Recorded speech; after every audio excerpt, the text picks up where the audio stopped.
Hall, the home of the Greater London Authority. Please stand by.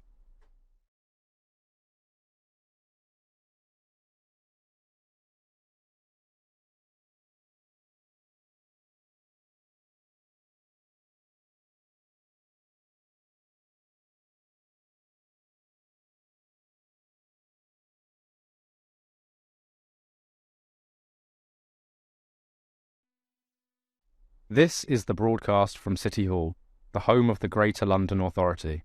Please stand by.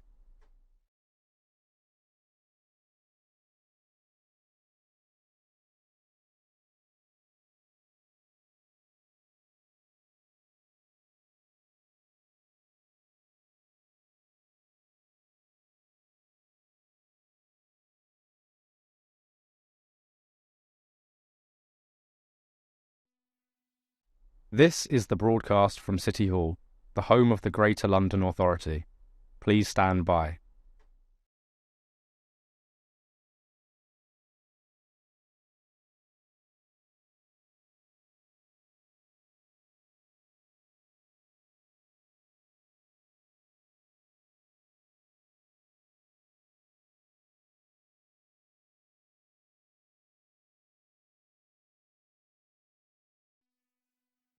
This is the broadcast from City Hall, the home of the Greater London Authority. Please stand by.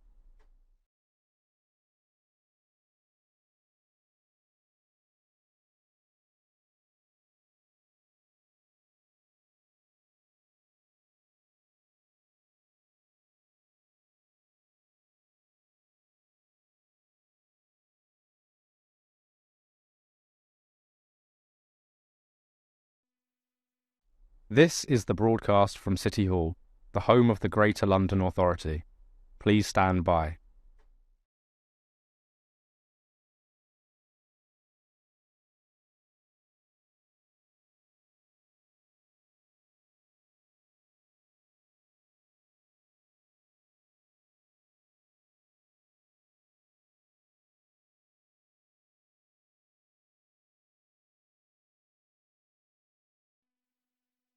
This is the broadcast from City Hall, the home of the Greater London Authority. Please stand by.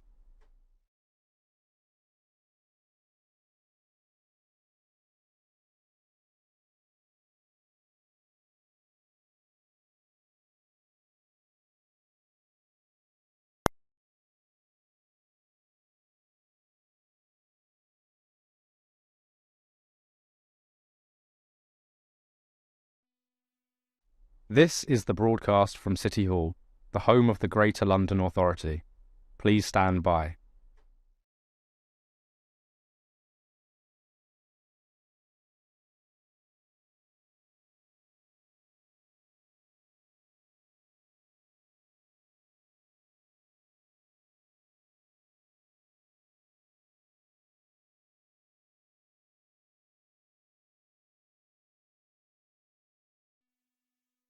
This is the broadcast from City Hall, the home of the Greater London Authority. Please stand by.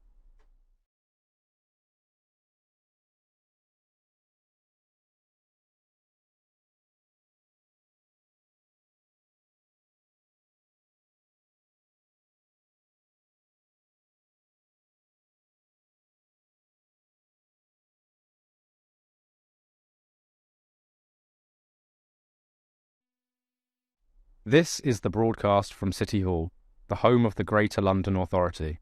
Please stand by.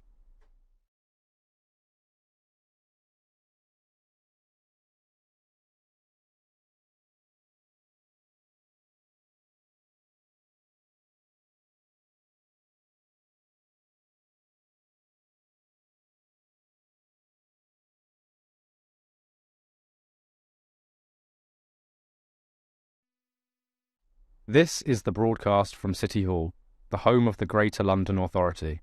Please stand by.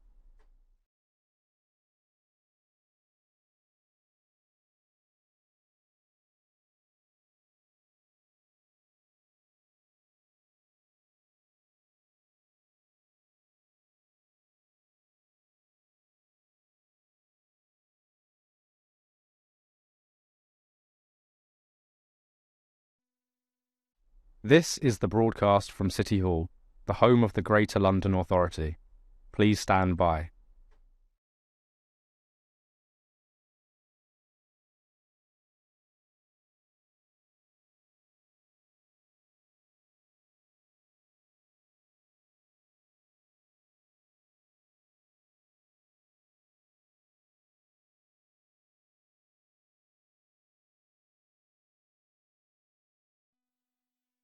This is the broadcast from City Hall, the home of the Greater London Authority.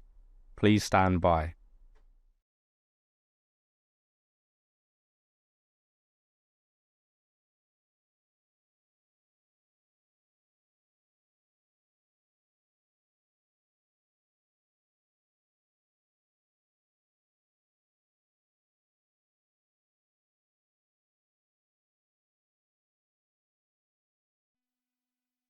This is the broadcast from City Hall, the home of the Greater London Authority. Please stand by.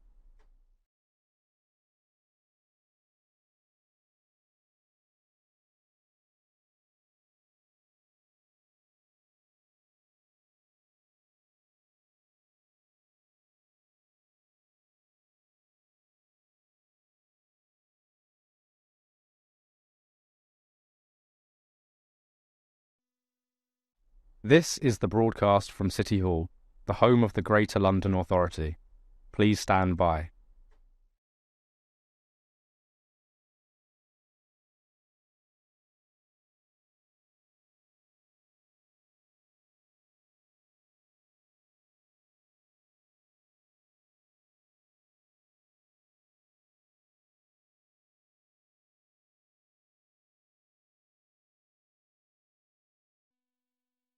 This is the broadcast from City Hall, the home of the Greater London Authority. Please stand by.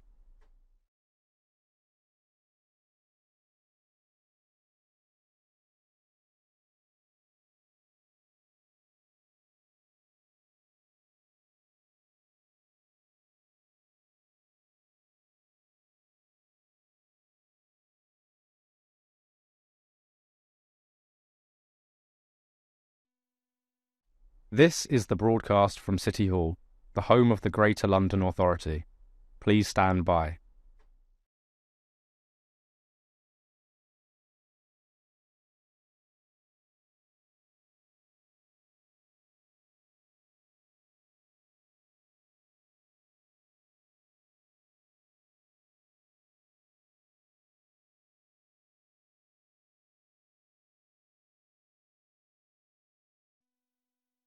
This is the broadcast from City Hall, the home of the Greater London Authority. Please stand by.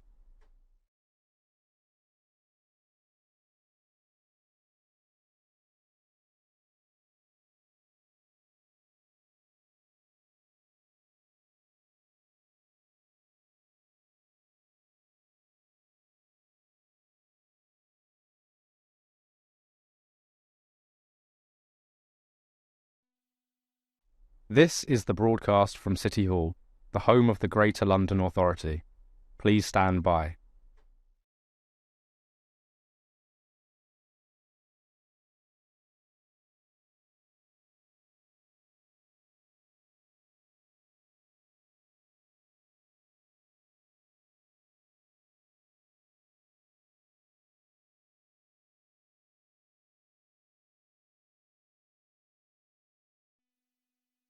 This is the broadcast from City Hall, the home of the Greater London Authority. Please stand by.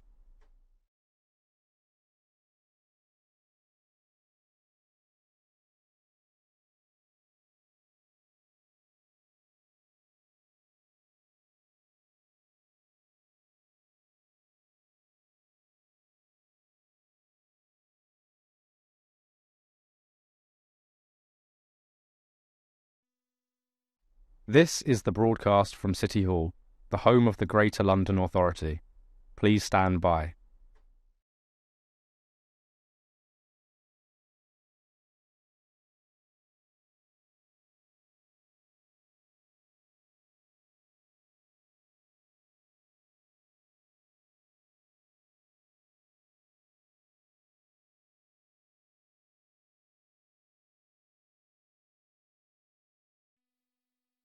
This is the broadcast from City Hall, the home of the Greater London Authority.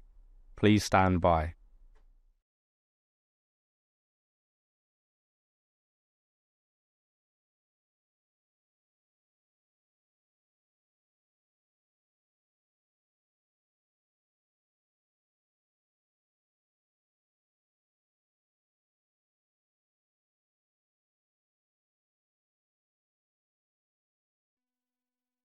This is the broadcast from City Hall, the home of the Greater London Authority. Please stand by.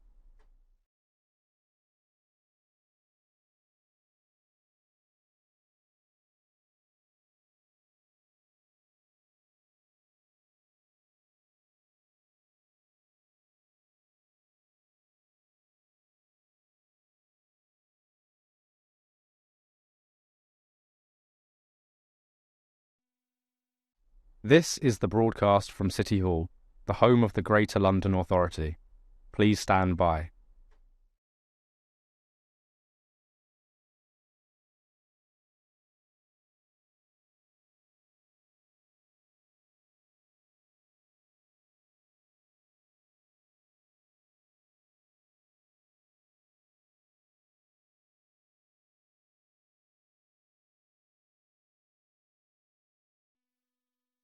This is the broadcast from City Hall, the home of the Greater London Authority. Please stand by.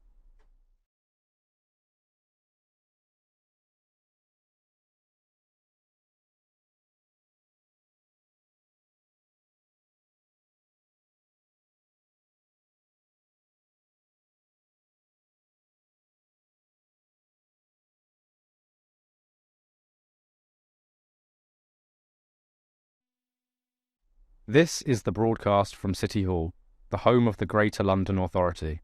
Please stand by.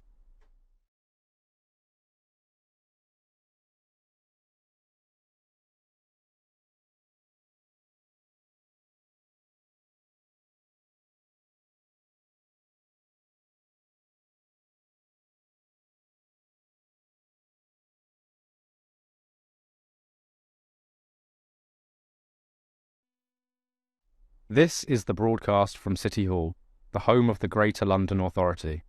Please stand by.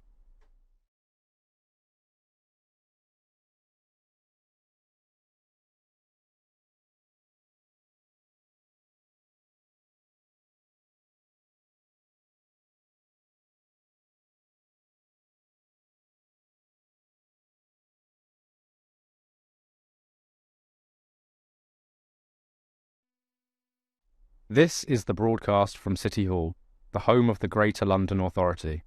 Please stand by.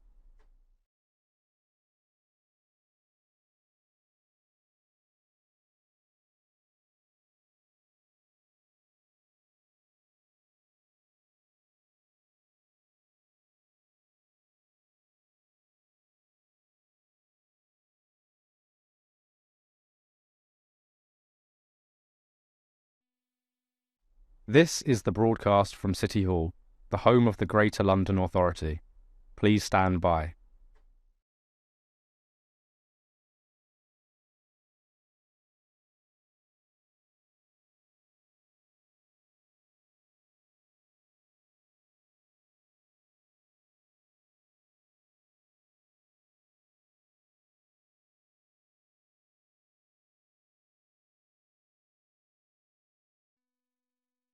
This is the broadcast from City Hall, the home of the Greater London Authority. Please stand by.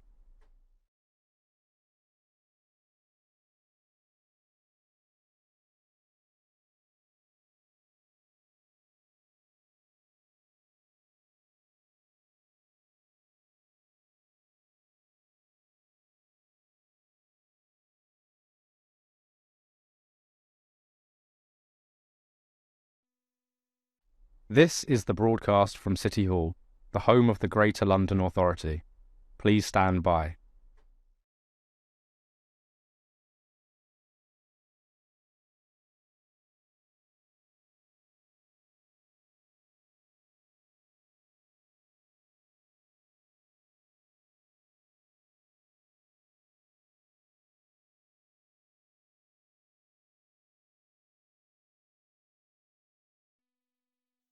This is the broadcast from City Hall, the home of the Greater London Authority.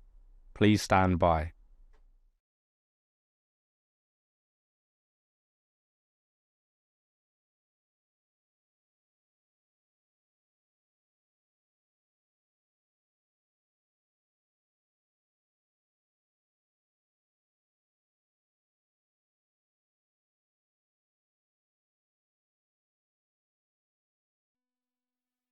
This is the broadcast from City Hall, the home of the Greater London Authority. Please stand by.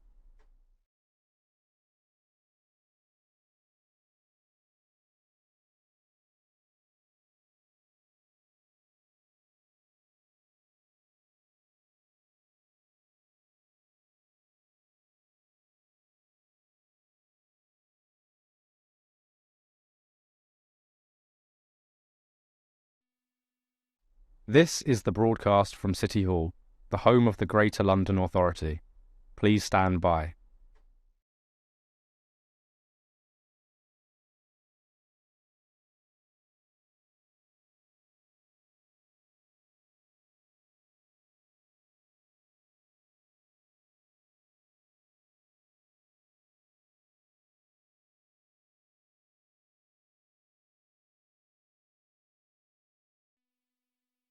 This is the broadcast from City Hall, the home of the Greater London Authority.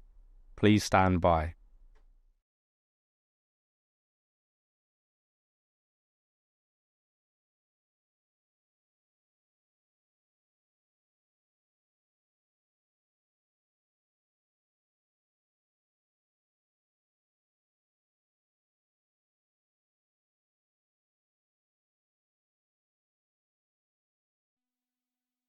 This is the broadcast from City Hall, the home of the Greater London Authority. Please stand by.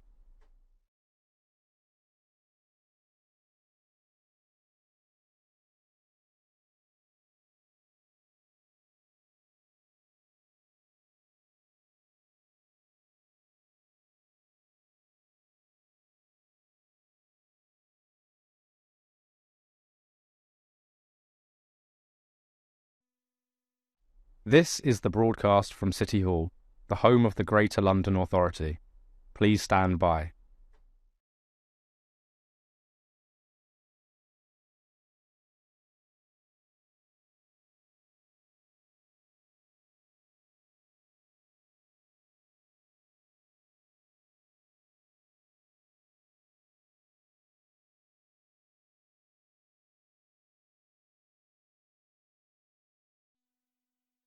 This is the broadcast from City Hall, the home of the Greater London Authority.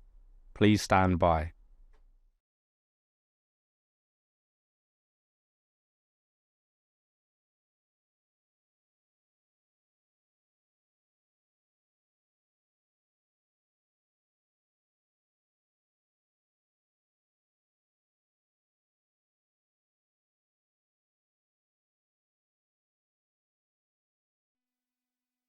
This is the broadcast from City Hall, the home of the Greater London Authority.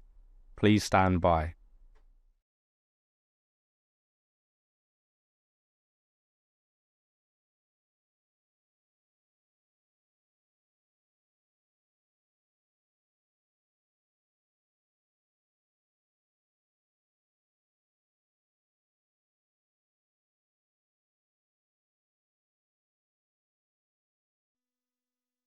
This is the broadcast from City Hall, the home of the Greater London Authority. Please stand by.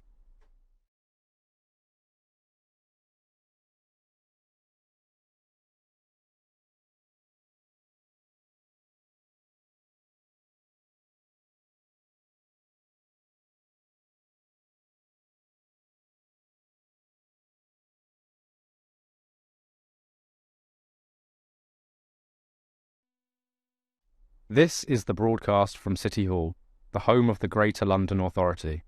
Please stand by.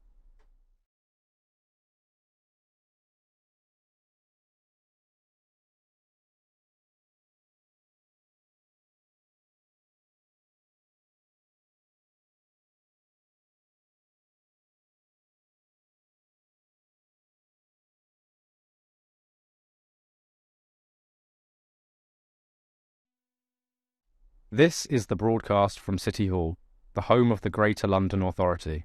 Please stand by.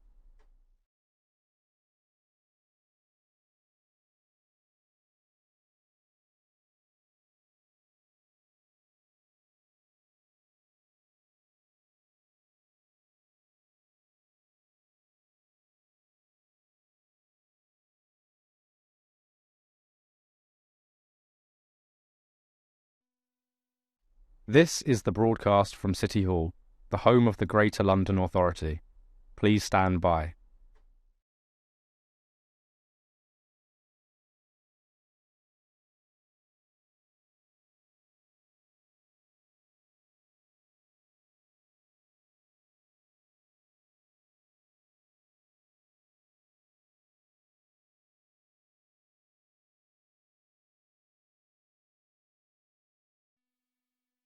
This is the broadcast from City Hall, the home of the Greater London Authority. Please stand by.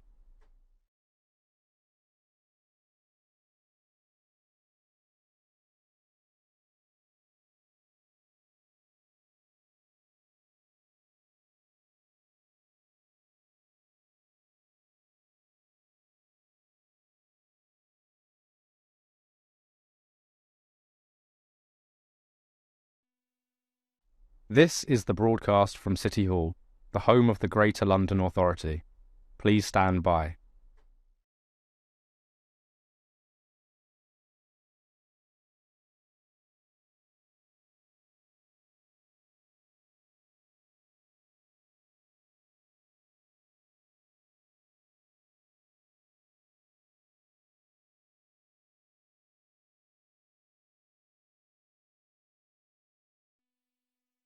This is the broadcast from City Hall, the home of the Greater London Authority. Please stand by.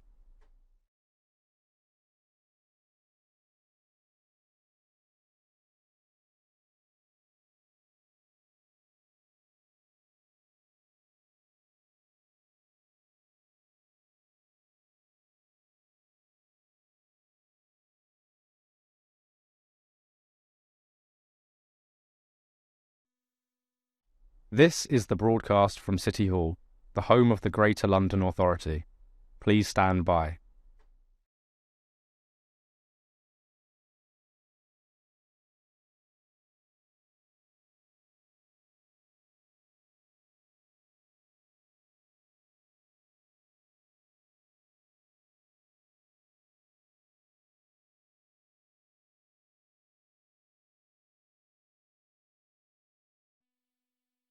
This is the broadcast from City Hall, the home of the Greater London Authority. Please stand by.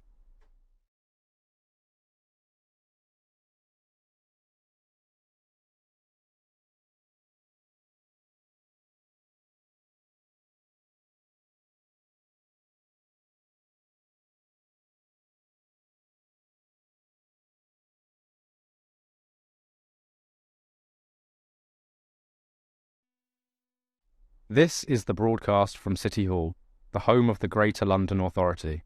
Please stand by.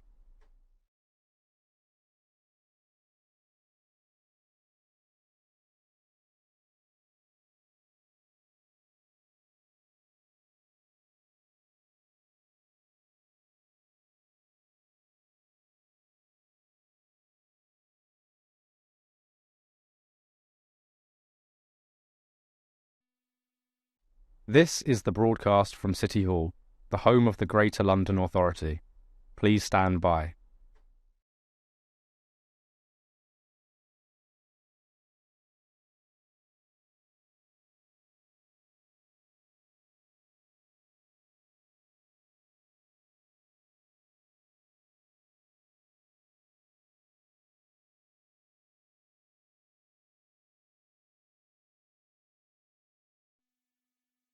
This is the broadcast from City Hall, the home of the Greater London Authority. Please stand by.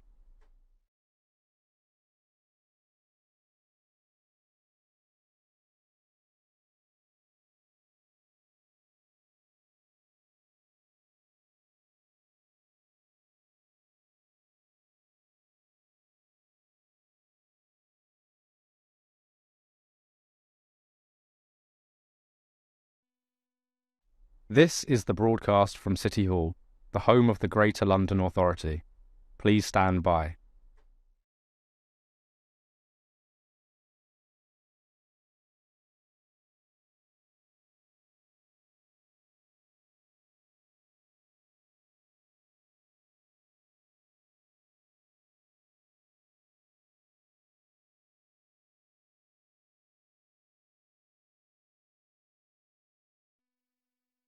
This is the broadcast from City Hall, the home of the Greater London Authority.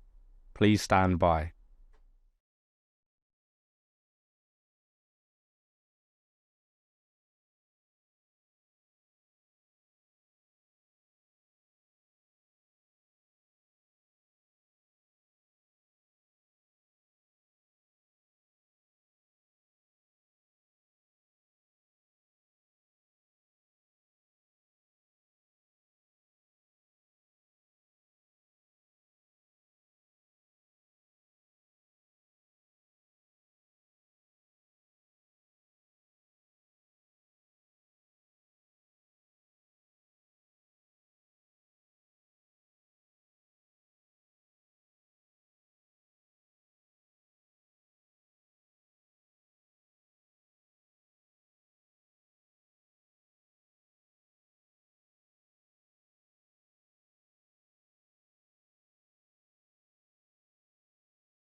This meeting, item 1, apologies for absence and chair's announcements. The London Assembly is the voice of London, composed of 25 Assembly members at the same time as the Mayor, in order to hold him to account and scrutinise his policies and investigate matters of importance to Londoners. Can I welcome members, officers and the public here in the gallery and watching on the webcast. This is Mayor's Question Time of the Assembly, which means that all members are invited to attend and ask questions of the Mayor. In case of emergencies or any need to exit the building, guests seated in the public gallery must follow security staff, and Assembly members should follow the meeting clerk. Members are reminded that any electronic devices should not be placed in front of the microphones, which must be turned on to speak and turned off once finished. Can I now ask the clerk to confirm any apologies for absence? announcements. Thank you, Chair. We have apologies today from Assembly Member Mo Emma. Thank you. Before we begin today, can we just take a few moments to remember the anniversaries of Grenfell Tower fire and those who lost their lives? We remain committed to supporting those affected. Also, we stand with the London Indian community after the tragic loss of life of the Air India plane crash. And this year marks also the 30th anniversary of the Srebrenica genocide. It's important that we mark these anniversaries and show our support for those affected and continue to remember them in our thoughts.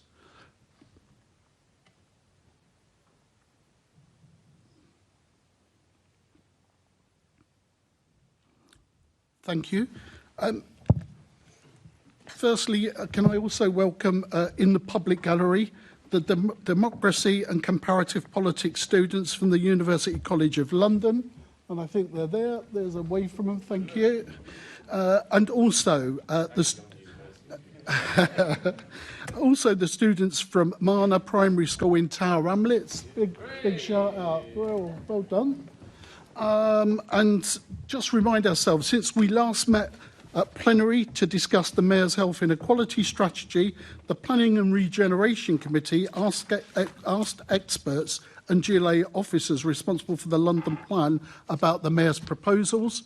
The Economy, Culture and Skills Committee visited Grange Big Local in East Finchley as part of its investigations into universal basic income. The GLA Oversight Committee questioned representatives from global cities about the mayoral and city authority powers. The Environment Committee spoke to experts about environmental impact of releasing London's Green Belt for development. The Environment Committee also wrote to the Secretary of State for Environment, Food and Rural Affairs, calling for greater protection of London's historic trees. And the Housing Committee published a report on soaring costs facing leaseholders in London. This week, the Transport Committee questioned TfL about taxi and private hire action plans, and the Police and Crime Committee held a question and answer session with the Metropolitan Police looking at the recently published London Drugs Commission report. Today, the Metropolitan Police Service is holding its annual ceremony of remembrance. On behalf of the Assembly, I would like to acknowledge this important event and pay tribute to all officers who've lost their lives whilst on duty. And finally, members, will already be aware that I'm delighted to inform the Mayor that the new chair of the London Youth Assembly, Hugo Maxwell, and Mia Mohammed is the new deputy chair. They're both really looking forward to working closely with London Assembly members and to strengthen the London Youth Assembly's position as a leading voice of young Londoners. Can I also confirm later on during the meeting at the appropriate time we're going to have a comfort break, and today is a clean air day. There will be an opportunity for those members who wish to be associated with it to have a photo opportunity, and of course the Mayor is welcome to join us in that celebration. Can I now turn to item 2, declarations of interest? Can I ask the Assembly to note the interest set out in item 2? Do Assembly members have any disclosable pecuniary interests which relate to items on the agenda for today's meeting, or any other relevant interest, including any declarations in relation to gifts, hospitalities, which are not reflected in the authority's register of gifts and hospitality? Thank you very much. Item 3, can I ask the Assembly to confirm the minutes of the London Assembly Mayor's Question Time meeting held on the 22nd of May 2025 to be signed by me as a correct record? And can I now move to item 4? Can I ask the Assembly formally to receive the Mayor's report covering the period of 9th of May to the 5th of June 2025? The Mayor will now provide an oral update of up to 5 minutes in length on matters occurring since the publication of the report. Thank you, Chair. Today I'm pleased to be announcing the first of many new alfresco hotspots across our city to help Londoners and visitors make the most of our summer this year. There are now going to be car-free al fresco dining in the West End, Shoreditch, Brixton and Leighton. My Summer Streets Fund will enable these areas to open up this summer. This is not only about creating some fantastic spaces to bring people together, but to boost our economy and support businesses. London's food, drink and nightlife scenes are world-class, and I'm determined to do all I can to help them thrive. With new licensing powers granted by the government being developed, I'm looking forward to doing even more, working with boroughs, businesses, residents, the police and others to drive forward more initiatives like this. The schemes announced today are just the beginning as we're looking to build on the success across London in the years ahead. Chair, there are two requests for oral updates on the spending review, one from Assemblymember Hall and one from Assemblymember Bakari, which I'll answer together. Sorry, Mr Mayor, do apologise. Chairman, can I ask, late yesterday, and apologies, Mr Mayor, late yesterday, Carl Mercer from the BBC highlighted a problem with Notting Hill funding. Could the Mayor, could you, Mr Mayor, at the end of this, just give us a brief, your thoughts on the Notting Hill Carnival after the other updates? Of course I can, Chair. Thank you. It's a matter of huge concern to some communities, so of course I'll deal with that. Thank you. Thank you. Thank you. Okay, so look, in terms of these oral updates, I think that there's a couple that are proposed that are difficult for us on the Assembly, but we've got a way forward, and I think there's agreement about how we're going to deal with the public expenditure issues. You're going to make a statement around public expenditure is one of them, but before we do that, could we just take Assemblymember Hall on grooming gangs, which I think is your second oral update? Let's deal with that one and get that off the agenda. Sure. So should we just skip over the spending review? Sorry? I think he does all the oral updates, Chair. Sorry, you can do all the oral updates then, if that's what you prefer. Just go through it like that. I don't mind which, but I was going to try and do the expenditure review at the end of the meeting because that relates to a question on the main part of the agenda. Can you do the Notting Hill before? There's also been a request for an update from Assemblymember Hall, not on the spending review, on grooming gangs. So, shall I? Yeah, go for it. My thoughts are with the young victims and survivors around the country. For too long, victims of rape and sexual assault haven't received the support and justice they deserve. Exploitation has no place in London or anywhere in the country. It's vital we do everything we can to protect and safeguard all victims and survivors and work together to bring perpetrators to account. We rate the full terms of reference of the National Inquiry and I welcome the action being taken by the new government to rectify years of inaction, including the failure to implement the recommendations of Professor Alexis Jay's National Inquiry into Child Sexual Abuse. Chair, shall I deal with the Carnival? Yes, please. Issue? Can I thank the member for raising the issue of the Carnival? So the position, as colleagues will be aware, is the Carnival has been going since 1966, organised by the community, the second biggest street festival in the world. City Hall, we've been supporting the Carnival in my last 9 years as Mayor in terms of funding for safety and security. We fund the Carnival's safety and security to the tune of about £1 million. The two local councils do a great job supporting the Carnival as well. The police have raised some concerns, which I share, about the Carnival being the victim of its success, and there being such numbers at the Carnival. There are concerns around surging and, forgive me for my language, crushing in terms of people and certain pinch points. On the advice of the police, the Carnival Trust asked an independent team to go and do a review of safety at the Carnival. They prepared a report and that leads to additional expenditure being required to address some of the issues raised by the review. There is a funding gap in relation to that work being done, and so the Carnival Trust have written to the government to ask for that financial support. I think that's what was reported on the media yesterday. Okay, can we just deal with any questions arising from those two oral updates? Then we'll take the expenditure review updates. Yeah, so okay. If I could just do the Carnival, I mean, my question really would be, should the government fund an event that 2 people died at last year? You're quite right, it is a victim of its own success. And we just can't cope with more people in those small streets. It is a disaster waiting to happen. It's very unpalatable for it to be stopped. Having said that, It is so dangerous there now, and quite frankly, any police officer you speak to doesn't want to go. So I just wonder whether you think that something else should happen there. So I've seen images of some of the crowds at some parts of the day, and watching them made me frightened. And one of the advantages we have is expertise based on the tragedy of what happened at Hillsborough. And God forbid, we now know there's a concern around crushing, and actions weren't taken to ensure we did whatever we could to minimise the possibility of that happening. So I support the Carnival Trust in asking the government for additional funding. My team is speaking to the government as I speak in relation to what help the government can give. I've got to be quite frank, though, with colleagues in the Assembly, as I always am.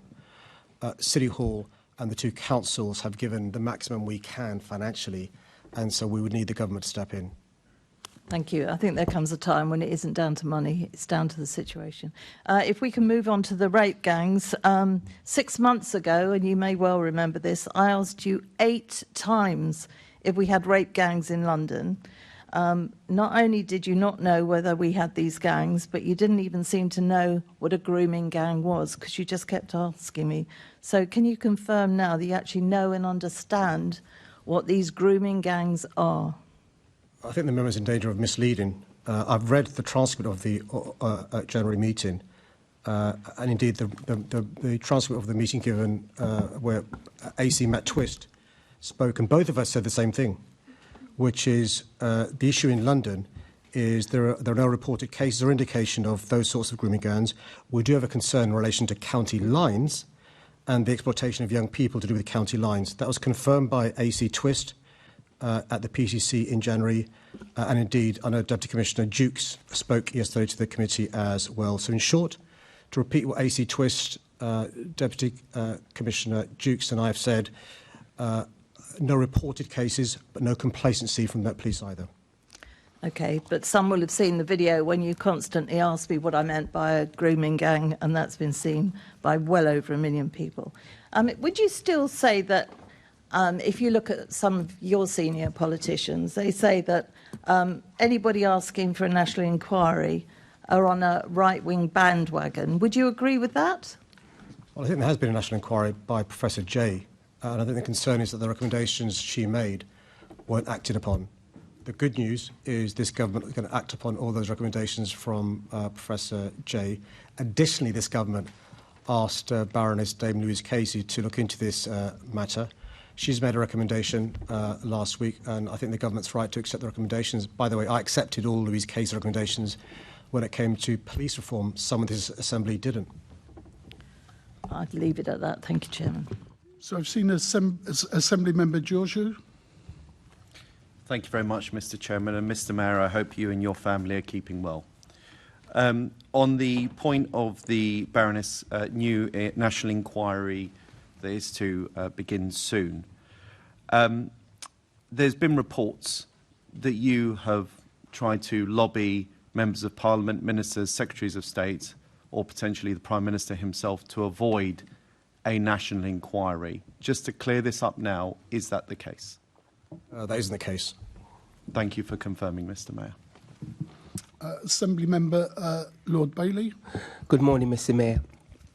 In this whole very sordid and sorry affair, one of the biggest failings were that people in position of authority, police officers, council officers, didn't feel like they could stand their ground and make a complaint on the grounds of race. They were terrified of being labelled as racist.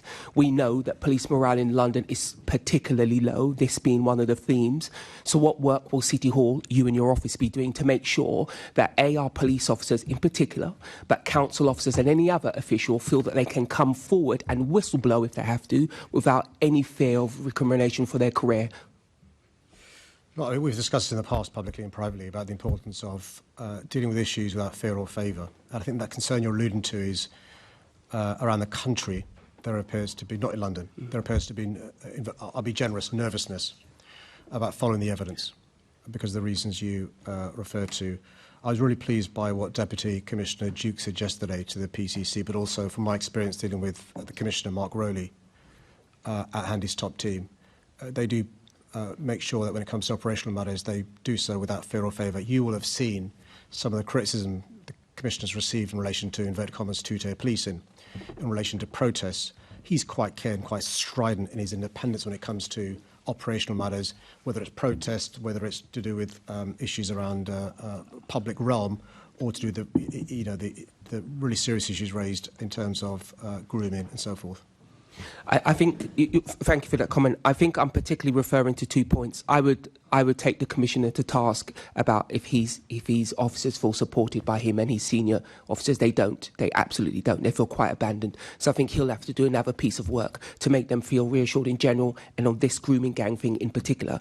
But what I'm asking is there anything that City Hall, that your office can be doing? Is there if I was a police officer walking around in London and this was going to come across my desk, would I be able to point to something that you're going to do to make me feel supported so that I could be stridently pursue the evidence, as you call it? Sorry, just in relation to this grooming gangs inquiry. Sure. Got it. Can you say what you will be doing to support? Yeah. So certainly you'll appreciate, I mean, you were here at the time when I first became mayor. What landed on my desk was the HMI report, which raised serious issues around child exploitation, victim blaming language and so forth. We've taken steps to address those issues and to give confidence to the sort of officer you're talking about, the hypothetical officer you're talking about, is the HMI recently did a piece of work in relation to the Met Police Service, which shows the progress that's been made in this area in relation to quality of investigation should be robust, data's been improved, reporting's been improved, victim blaming language has gone, but also really important issues that should give confidence to the officer you're talking about is leadership has improved. So if you've got an issue or a grievance in the past, nothing may have happened about it.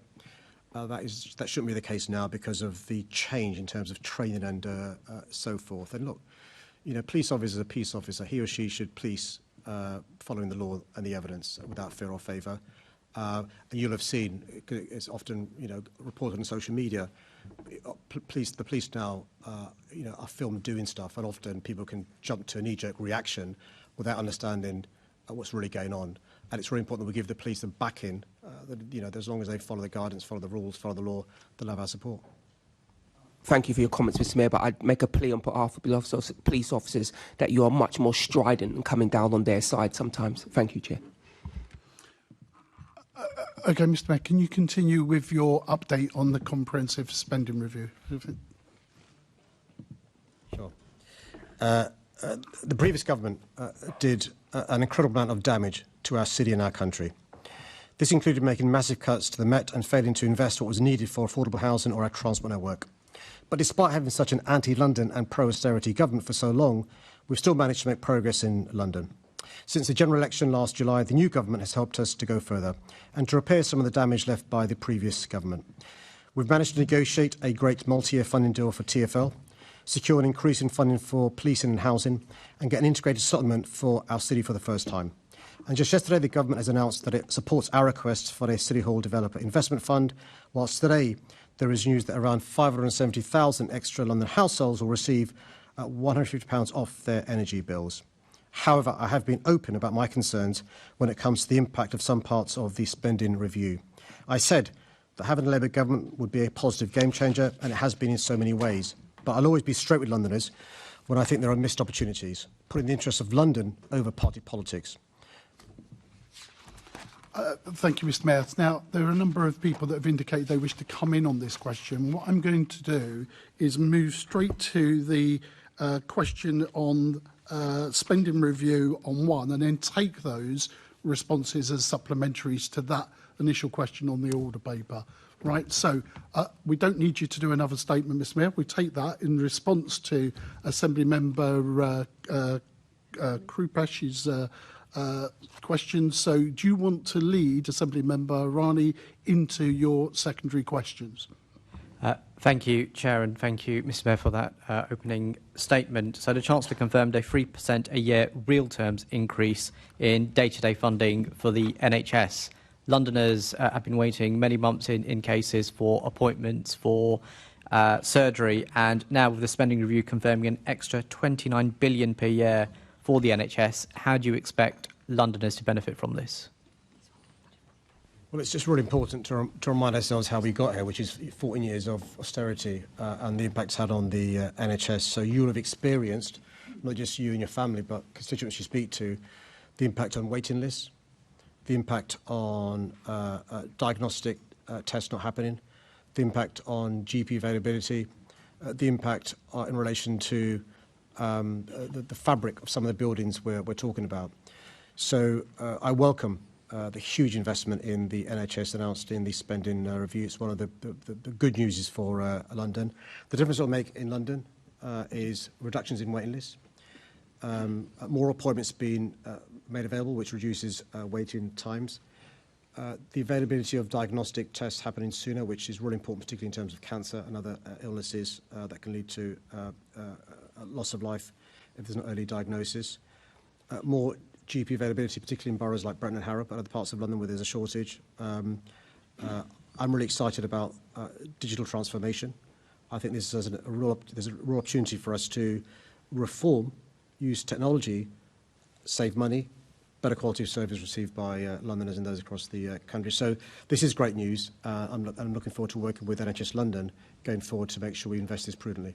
Thank you. A constituent of mine had been waiting 18 months for a double knee replacement and recently had one surgery and is awaiting another and hopes to be back at work towards the end of the year. So this is definitely making an impact on people's lives and ability to get back into work. The spending review is also designed to deliver economic growth and other actions from the government, including the work that they have been doing securing trade deals with India, with the USA, with the European Union, also will help to deliver this. What work are you doing to ensure that London's businesses benefits from that and they can export to these countries?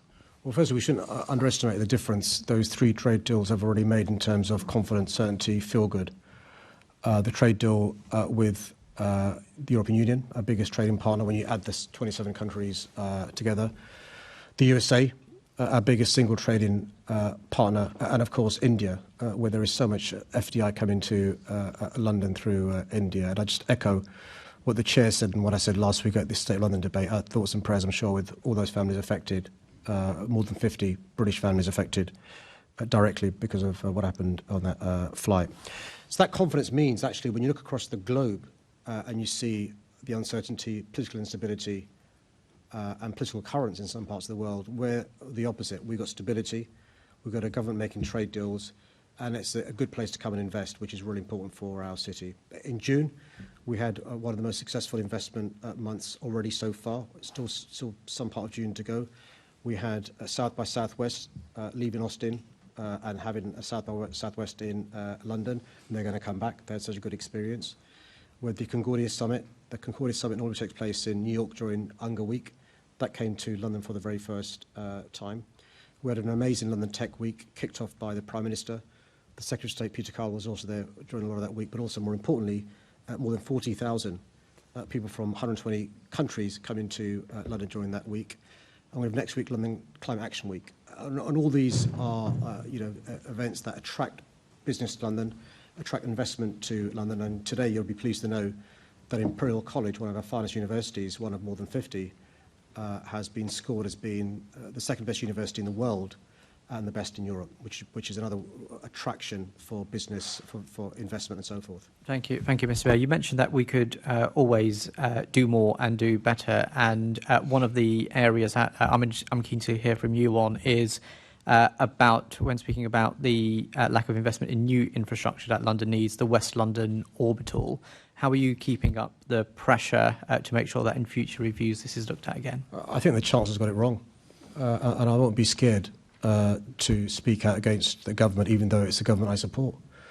I think the Chancellor got it wrong in not supporting new investment in infrastructure in London. And the three I'm particularly keen on, you've mentioned one of them, is the West London Orbital. The second is the extension of the Bakerloo Line South.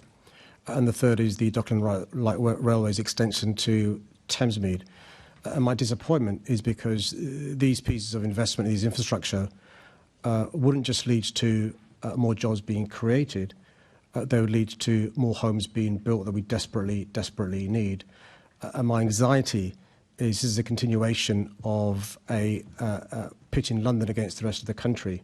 We contribute about a quarter of the country's GDP. We could do even more with the right support and the right investment. Look at the difference the Elizabeth line has made to the country, the Northern Line extension has made to the country.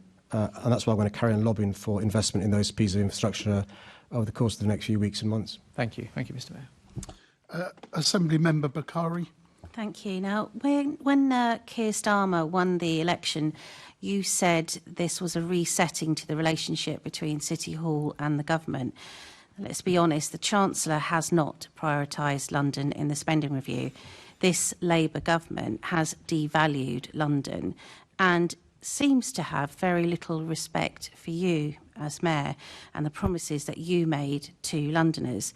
Is this new government not only anti-London, but also anti-you? Well, can I, as ever, thank the member for a charming question. Let's it probably sounded better when she wrote it down. Let's deal with what the government's delivered since July the 5th, given me the powers to reinvigorate, re-energise the nation's high street, Oxford Street. But are they anti-London and are they anti-you? That's the question. I'd love an answer. Given us the good news about High Speed 2 to end in Albert Common, but coming to Euston, definitely pro-London and definitely pro the Mayor. Last year announcing as a pro-London and a pro-Mayor initiative, a doubling of the capital investment TfL received versus the previous government. Another example of the government being pro-London and pro the Mayor is in 1 year, giving the Met Police Service more money than the previous... You think that the government has been anti-you? That's the question. Look, you get an opportunity to ask a question. The Mayor gets an opportunity to respond to you. You may not be the response that you want, but don't talk over the Mayor, and he shouldn't be talking over you. Let's try and get that bit right for today. So the question is the government anti-London and anti-me? And for the reasons I'm about to set out, it's not. So more money in 1 year for the Met Police Service than the previous 14 years put together. A doubling of capital for TfL funding. But what have we had since the CSR? For the first time ever, City Hall, I'm the Mayor of London, is getting a multi-year deal for City Hall. We're receiving more money in 4 years for TfL, for London, for where I'm the Mayor. Yeah, but we've got nothing in terms of the police. We don't know anything about this. So I'm going to stop the question there. I'm not getting the answer that is clearly needed. There's lots of other people who want to ask questions. I do think you should think very carefully about how you ask the question. The Mayor is entitled to answer you, and you allow it. I'm watching your time, but you've got as much responsibility as he has. He is not. He's trying to answer your question in an appropriate way. There's nothing wrong in what he's saying, so I'm not going to intervene. If I thought the Mayor was messing around with you and dragging the answer out, then I'd intervene. I'm happy to end the question there. Thank you, Chair. Right? Well, you need to think carefully about that next time, because I might not be so lenient. OK, let's move on to... Sorry? Take it as you want. Let's go to Assembly Member Turrell. Good morning, Mr Mayor. In last week's spending review, the government claimed it recognised the potential growth in housing benefits of the Docklands Light Railway extension to Thamesmead, and that it's committed to working with TfL to explore the options for delivery. Given the vitalness of this extension, do you agree with me that the government should now move beyond exploring options and focus on helping actually deliver this project? I do. And can I just say, I think this is a really good example where we can work cross-party. I think the Chancellor's got it wrong. We've done that. We've done the work that's been suggested be done in relation to the scheme, in relation to the homes that can be built, in relation to our contribution. So I'm not saying, by the way, Senator Turrell, the government should pay for the entire scheme. I'm talking about us contributing, like we did with the Elizabeth line, like we did with the Northern line, and so that's why I'm frustrated and I'm angry that this really good scheme that's ready to go, it's shovel ready. We've not got the green light, and it's really important that you'd be the first to criticise me if I stayed silent in terms of a project that's ready to go. And I think it's a good example, Chair. I think we can work together to show the government that on the Assembly, 3-4 parties, can work 5 parties. I beg your pardon, 5 parties can work together because it's in the interest of the capital city. And here's the point that frustrates me. If we do well, the country benefits. It's not us versus them. And that's why I'm frustrated and, as I said, angry. Thank you. Thank you for that response, Mr Mayor. I completely agree with you. I think Thamesmead has been missing from the rail network for far too long. According to Transport for London, up to 66,000 homes could be built from the DLR extension to Thamesmead, the West London Orbital Line and the Bakerloo Line extension to Lewisham. How likely is London to hit the government's 10-year target of 880 homes without new infrastructure? Well, can I just reassure any member of the government watching, I've not given you that stuff to ask me. This is not a planted question.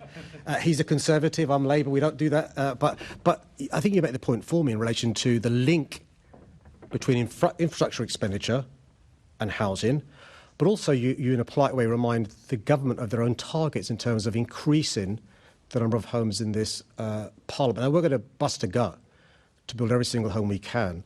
It's made much more difficult without the right infrastructure. Now, you will know, because you know the area very well, the difference good public transport can make, particularly when we're trying to encourage people to walk, cycle, use public transport. You will have been, I'm sure, to Battersea Power Station, which has been transformed by the Northern Line being extended, or if you go to, to parts of along the Elizabeth Line. And I think we could have the same for not just Thamesmead, but the route from along the road, along the way, the rail, I was going to say the road, along the rail to Thamesmead as well. That's why it's so frustrating. Thank you, Mr Mayor, for that. And my final question this morning is exactly what you just said about the fact we need new infrastructure to deliver new homes. And the spending review, unfortunately, didn't deliver that funding for new infrastructure. So when it comes to the London plan later this year, can you please assure me that we won't be setting boroughs up to fail by giving them housing targets that are based on, that can only be delivered with new infrastructure that has no funding? Yeah. So the government has set us a target of 88,000 homes a year. And so during the course of the London plan process, obviously evidence will be taken, as you're aware. During that evidence gathering process, I'm sure boroughs like the ones you represent will be making representations about the challenges they have now in terms of lack of infrastructure. I would just say we're not going to give up, though. I want the member to think that because there's been no new funding for infrastructure in the CSR last week, it means we're not going to try in terms of going forward and stuff. And so that's why it's important for there to be a proper process when it comes to London Plan. But I don't want anybody to set up to. I don't want anybody, whether a borough or an individual, to be set up to fail. Assembly Member Lord Bailey. Thank you. I have short time, Mayor, so clip them off. How much of the 39 billion affording for affordable homes will London be getting?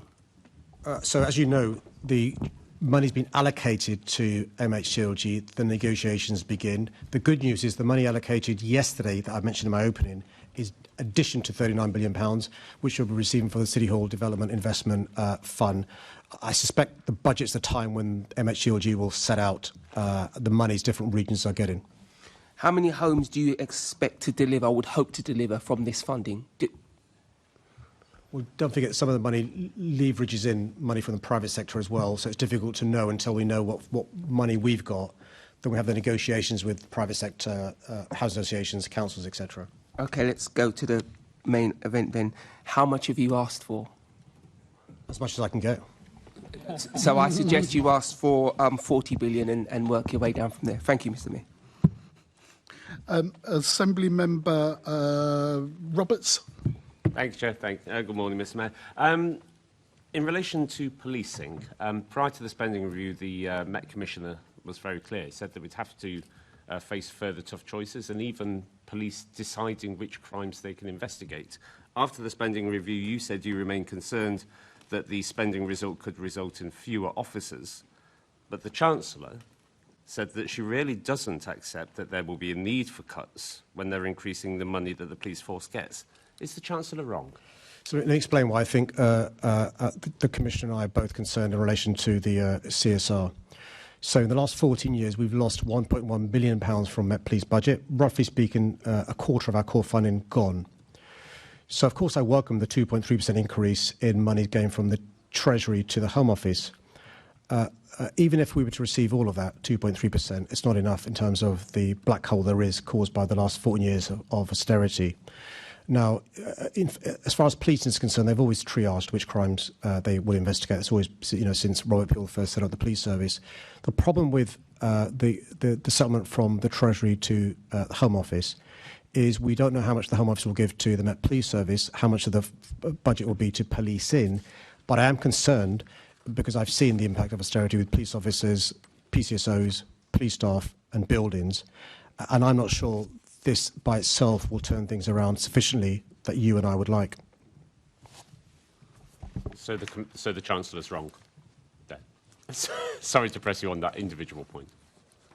I've been clear publicly since the last week. I think the Chancellor's got it wrong in terms of not investing in London when it comes to infrastructure. And I'm concerned that the settlement could lead to fewer offices in London. Thank you, Mr. Mayor. Thank you, Chair. Assembly Member James. James Small-Edward. Thank you, Chair. In the spending review, the government set out a massive £39 billion for social and affordable housing in England over the next 10 years, a huge uplift on what the previous government set out and the biggest such investment in a generation.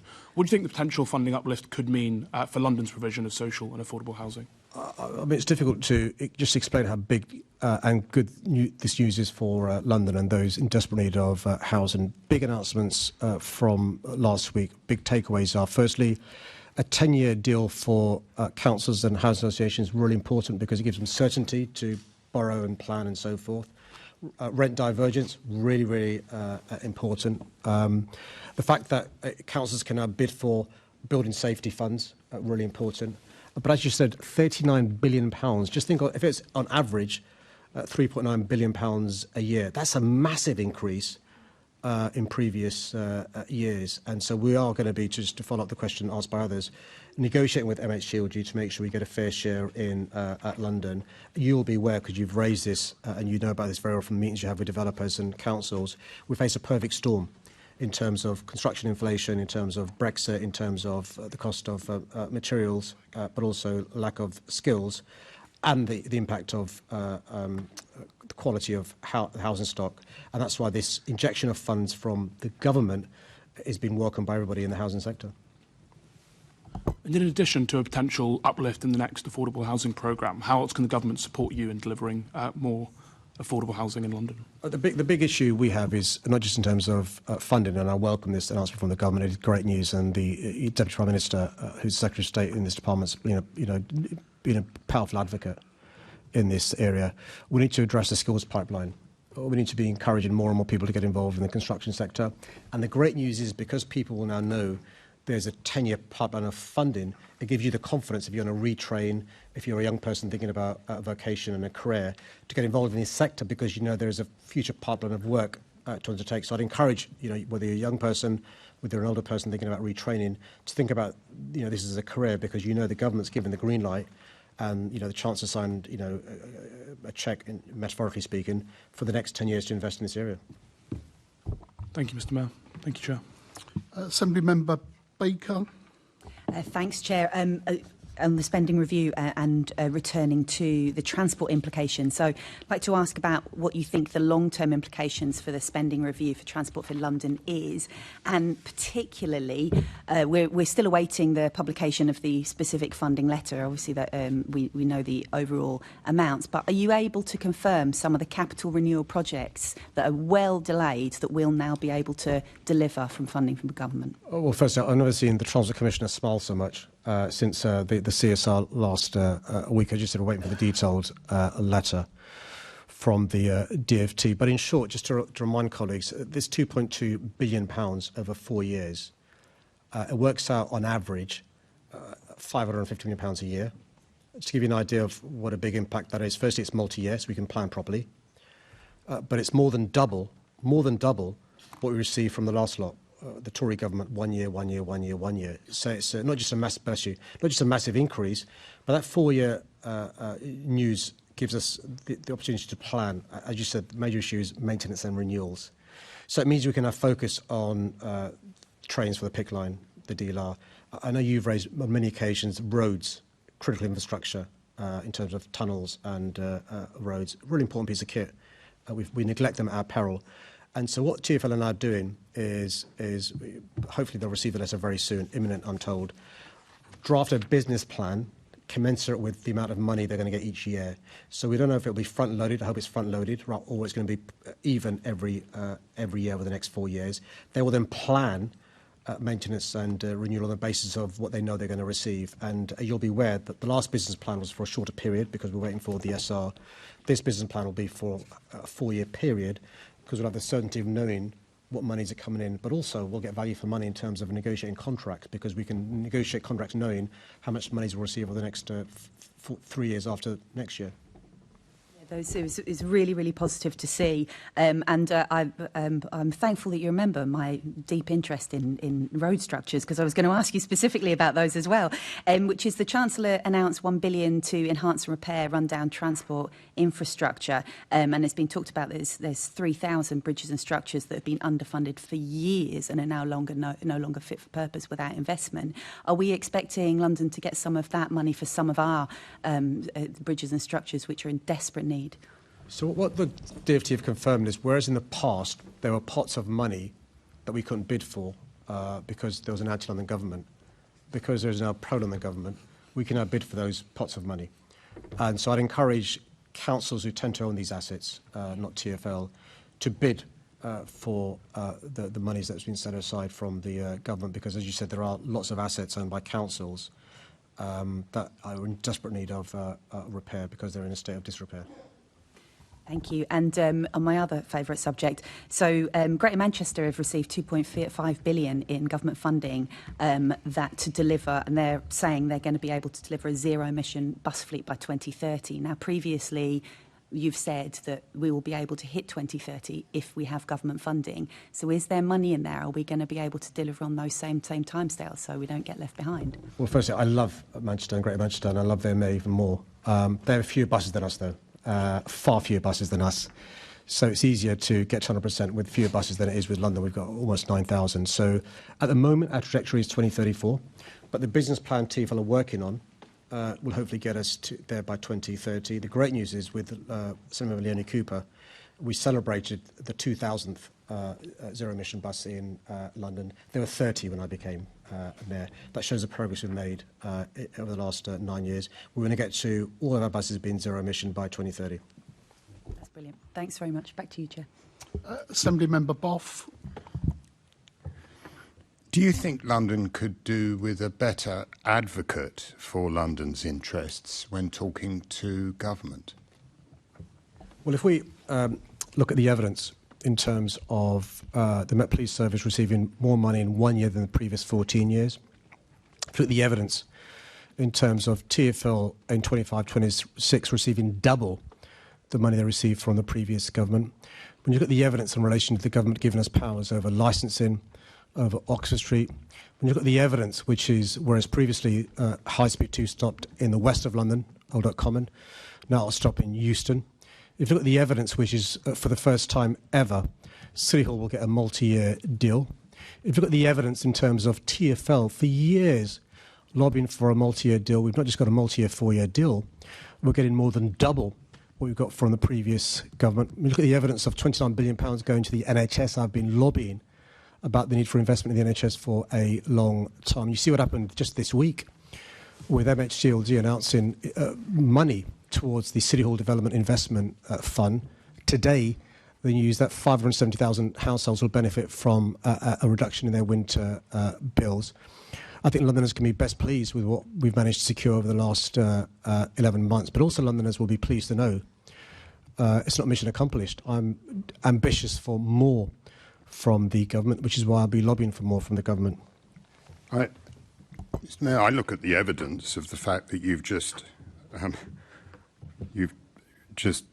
submitted evidence that you've been whining about the fact that the government hasn't listened to you on what is an obvious case. As we all know, sitting around this table, investment in London is an investment in the UK. You haven't been able to persuade them. Should somebody else do it for you? Would you want to review your lobbying strategy to see where you could do better, or are you going to do the same again? Which I know the members tried 3 times to be the Conservative candidate to take me on and failed just to be the candidate. But people have tried 3 times in terms of applying for this job, and I'm sure they'll try for the 4th time in 2028. Oh, I love questions that make it all about me, but it's just, but in my, for instance, in my experience, Assembly Member Susan Hall isn't ignored like you've been. Well, I think you should speak to those Londoners who didn't vote for her on last May and ask them. I think you'll find that she was ignored. Those voters, after today's presentation, may review their decisions. Thank you very much, Mayor. Assembly Member Best. Thank you. Mr Mayor, I was confused in an exchange with Assembly Member Small Edwards. You seem to be suggesting the £39 billion affordable homes programme. You knew the proportion of that was coming to London because you were saying it was a good deal for us. Could you confirm the proportion of that £39 billion that's coming to London? Those are conversations we're having with MHCLG. What's really important is to welcome the monies the Treasury set aside for this part of our expenditure across the country, which is £39 billion. And so we'll be applying for a significant chunk of that. So it's worth pointing out we have no idea whether this is a good deal for London yet. The Chancellor specifically mentioned Blackpool, Preston, Sheffield and Swindon, but not London. We have no idea this is a good deal for us. But what we do know is that money, even if every single penny came to London, it wouldn't match the amount that you've said that London needs for an affordable programme. Well, so the government's announced a record-breaking sum for affordable housing. The government's announced this week additional funding for a City Hall Developer Investment Fund. The government's listened to our representations in terms of rent convergence. The government's listened to our submissions in terms of a 10-year deal for social landlords and registered landlords. The government's listened to our lobbying in terms of councils being able to bid for building safety funds. And yet the member thinks it's not good news for London. What I have just asked you haven't answered, and with due respect for the last 50 minutes, I think you've been eating humble pie with your Labour Assembly members, suggesting that the government hasn't listened to you and hasn't done what London needs. But what we do know is that we got a much better deal from the last government than we currently have for this government on the affordable homes programme. So actually, when it comes to this £39 billion, we have no idea how much we're getting. But I don't think you want to answer that, and I don't think you want to address why you are happy why you are not happy to accept that the number that you asked for £4.9 billion per year. Even if we had all of that grant, we would not get the amount that you asked for. Why don't you address that point? Mr. Chair, if you allow me to address the 3 points made by the member. The first point is in relation to the recommendation made by the task force brought together by Tom Copley, which is before the perfect storm happened in terms of the housing sector. The experts were saying to the government, if you inject £4.9 billion then, that will avoid the perfect storm. The previous government didn't accept that advice. We got the perfect storm. And so that was the reason for the request at that time. That's happened now. We've got the perfect storm. Construction inflation, labour shortages, school shortages, building safety issues, double staircases. That's happened, would not have happened but for that investment. The second point is in relation to the £39 billion over the next 10 years. Even if you divide that on an average basis per year, £3.9 billion a year, for the country, that's way more than the previous government gave for the country per year in the last 14 years. That's not your maths is well off, Mr. We'll end it there. He's not he can't even get the maths right. Let him finish. And the third point is we don't know how much London's going to get until the budget later on this year. Now, she'd been a legitimate position after the budget, if we got zero, to say we've got nothing from the government. That is not the case. Chair, I'm just saying, Chair, I'm explaining that earlier the Mayor said that we were in a good position for London. Now he's accepting that we have no idea. So I think we've clarified that. Thank you. Okay. Right. Any more on this particular aspect? Then let's move to Assembly Member Roberts. Question 2. It's the public taxi. Thank you. Public, Sorry, it's my fault. Yep. Thank you for raising this question. I take this matter extremely seriously, and the current backlog is unacceptable.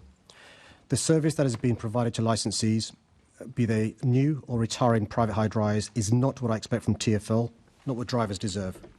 I fully understand and share the concern and frustration these delays have caused and have made clear my concerns to TfL, who I've been assured are now taking urgent steps to resolve the situation and reduce the backlog. The cause of the backlog is complex. The impact of the cyber incident that TfL was subject to last year, coupled with TfL introducing a new licensing software system, have led to unacceptable delays. The licensing software system has had some implementation issues, which TfL and its service provider has been urgently working to resolve. However, it's clear to me these problems have impacted far too many taxi and private hire drivers. As soon as it became apparent that a large number of drivers were impacted, TfL took immediate steps to improve the situation. This has included recruiting additional staff, using overtime and establishing a temporary escalations channel for driver representative groups. TfL has also now issued more than 1,000 short-term licences to private hire drivers where appropriate to do so, and when drivers meet the fit and proper criteria. TfL has now moved one of its leading operations directors to add additional senior level focus to this issue and ensure that issues are resolved as soon as possible. In instances where additional information is needed as part of an application, TfL is working with the affected drivers to obtain any missing information so licensing decisions can be made as quickly as possible. With the additional staff now trained, TfL is reporting good progress and is currently working through over 7,000 licensing related documents per week. TfL continues to prioritise existing drivers who are looking to renew their licence but recognises the importance of new applicants and is working to process these as quickly as they can. I've asked TfL to provide me with regular updates, and my Deputy Mayor for Transport, Seb Dance, is also in regular contact with the senior officers responsible within TfL. Regular engagement with trade representatives is continuing. I want to assure all drivers that under my supervision, TfL is making improvements to clear the backlog so that drivers can get back to doing their job as quickly as possible. Thank you. Do you have an indicative timescale as to when the backlog will be cleared, including issuing permanent licences in exchange for the temporary ones? I'm told by next month there'll be progress made. There's two timelines TfL are working to.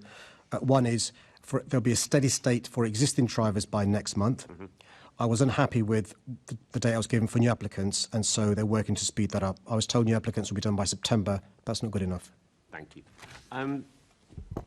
Many of these drivers, through no fault of their own, have experienced extreme hardship as a result of this glitch, for want of a better word. Sharif Walid from Richmond has had his renewal of his licence. He made his renewal 5 months in advance. He still doesn't have it. It's now in rent arrears and is able to make full council tax payments. A case in Kingston involving a driver waiting for 15 months for their licence renewal. Another driver in Richmond has been made homeless and I understand is taking TfL to court. The family of Robert Dale in Twickenham say they fear that the stress caused by the delay in the renewal may have contributed to his death.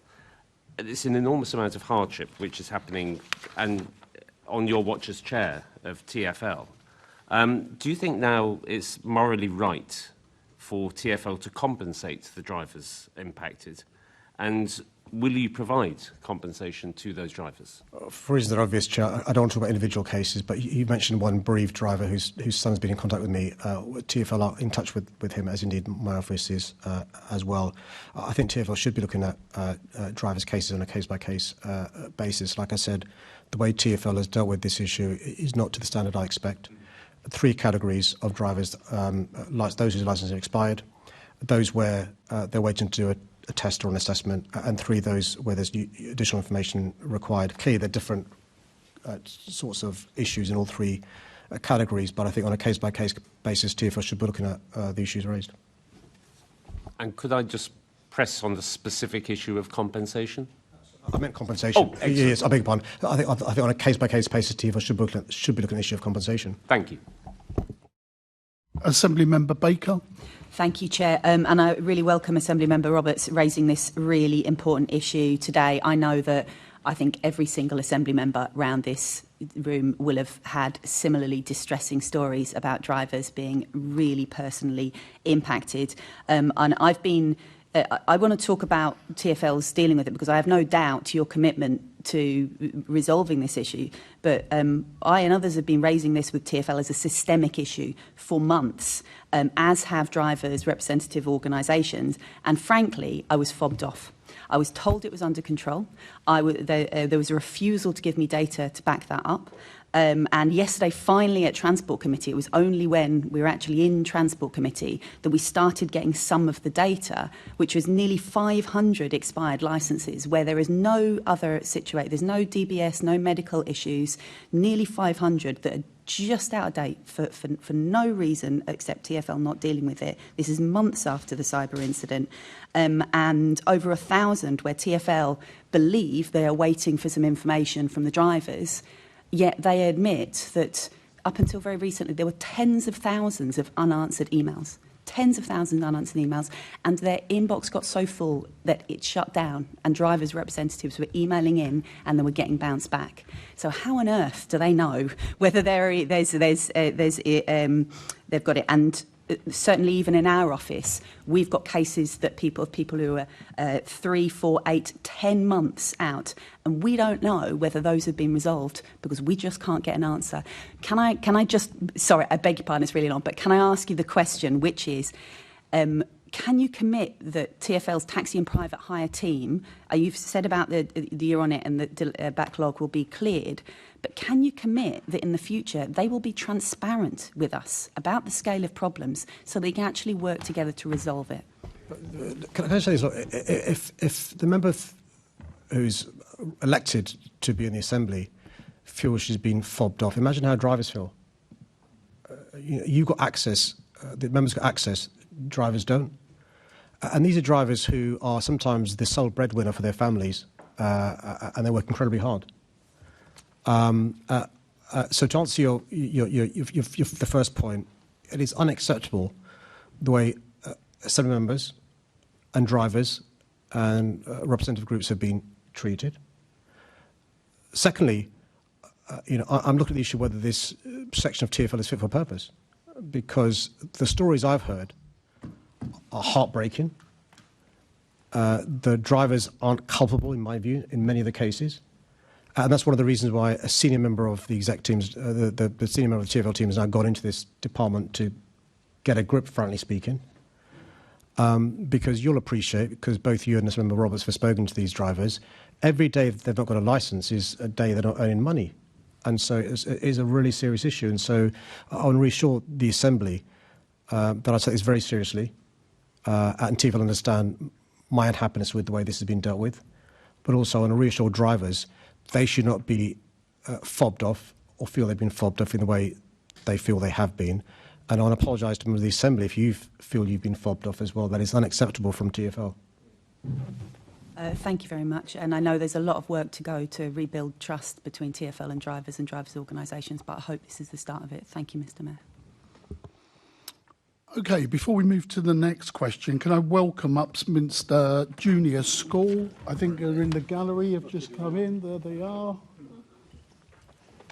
And let's begin with the next question, which is in the name of Assembly Member Hall.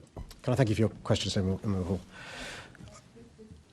That's been withdrawn. I'd love to ask, but I don't have the time. Thank you. Right. OK, let's move then to Assembly Member Russell and its traffic and congestion in the Mayor's transport strategy. Thank you as ever for your question. I'm committed to reducing congestion and its economic, environmental and health impacts. And I'm working hard to achieve this through investing in public transport, increasing active travel and improving the efficiency of the road network. We're taking action to make London's road network more efficient for all road users. The delivery of new bus lanes has increased significantly over the last 2 years, with more than 20 kilometres since April 2021 and 25 kilometres of new bus lanes by the end of the year. Roadworks also cause a considerable problem in an old city like ours. This leads to delays and congestion across the city, with more than 400,000 roadworks applications received each year across London. However, TfL's roadworks coordination team, working with utilities to time works, reduce their on-street footprint and minimise congestion, has removed on average 7,000 days of disruption from the capital's strategic roads.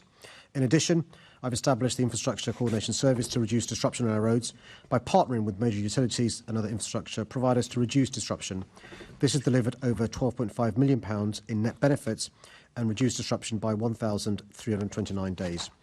After the success of the Red Route scheme, I'm pushing forward with expanding my pioneering lane rental scheme to London Borough roads. This will help reduce the impact of congestion caused by roadworks and help improve bus journey times. I've also invested in improving public transport and active travel. I opened the Northern Line extension in 2021 and Elizabeth Line in 2022 and introduced the Superloop in 2024. And I've delivered continued investment in cycling and walking infrastructure and have subsequently overseen a huge increase in the number of people walking and cycling. I'm also proud that the recent report on the ultra-low emission zone scrappage scheme has demonstrated that polluting vehicles have been removed from London's roads and that the scheme has supported an increase in active travel and a reduction in car ownership, which inevitably leads to less traffic and congestion. We should not forget that immediately following its introduction, the congestion charge reduced congestion by 30%, boosted bus travel in central London by 33% and enabled 10% of journeys to switch to walking, cycling and public transport. TfL is currently consulting on proposals to ensure this scheme continues to manage traffic effectively and help achieve my vision for a cleaner, greener London. Thank you, Mr Mayor. Back in 2018, this Assembly signed off the addendum to your transport strategy in which you outlined a goal of 27% traffic reduction by 2030. So that was from 2018 to 2030. The addendum said there's more to be done, including taking action to reduce car vehicle kilometres travelled on London's roads by 27% by 2030. So you've given me a list of really good things that you're doing, but are you confident that the measures that you've outlined are going to help you meet that 27% traffic reduction by 2030? I think a big game changer was the pandemic. People understandably got nervous using public transport for reasons that the member will be well aware. And so you saw car usage go up during and post-pandemic. So we're now seeing a reversion to the rates pre-pandemic of public transport, but we need to build on that.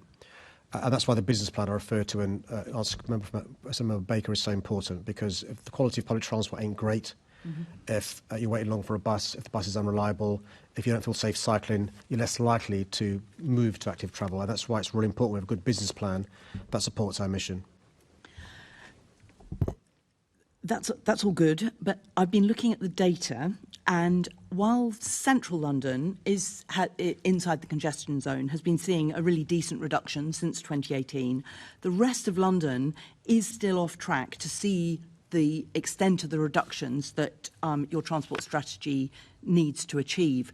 So do you agree that the data is showing that you're not on track yet to get to that 27% reduction in car vehicle kilometres by 2030? No, on the trajectory since the pandemic, we're not on track.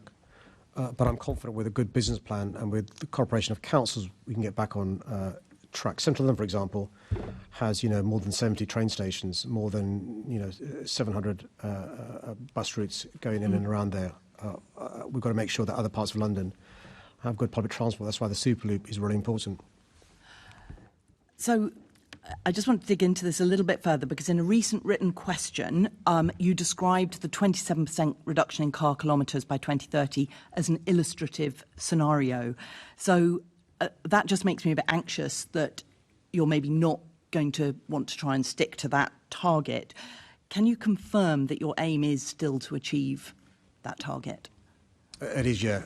And the business plan will be a really important piece of reassurance or not in relation to our ability to get there.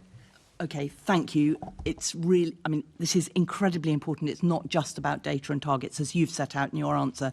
It's about London-wide action to give Londoners safe, convenient alternatives to using a car. So thank you for that. Bye.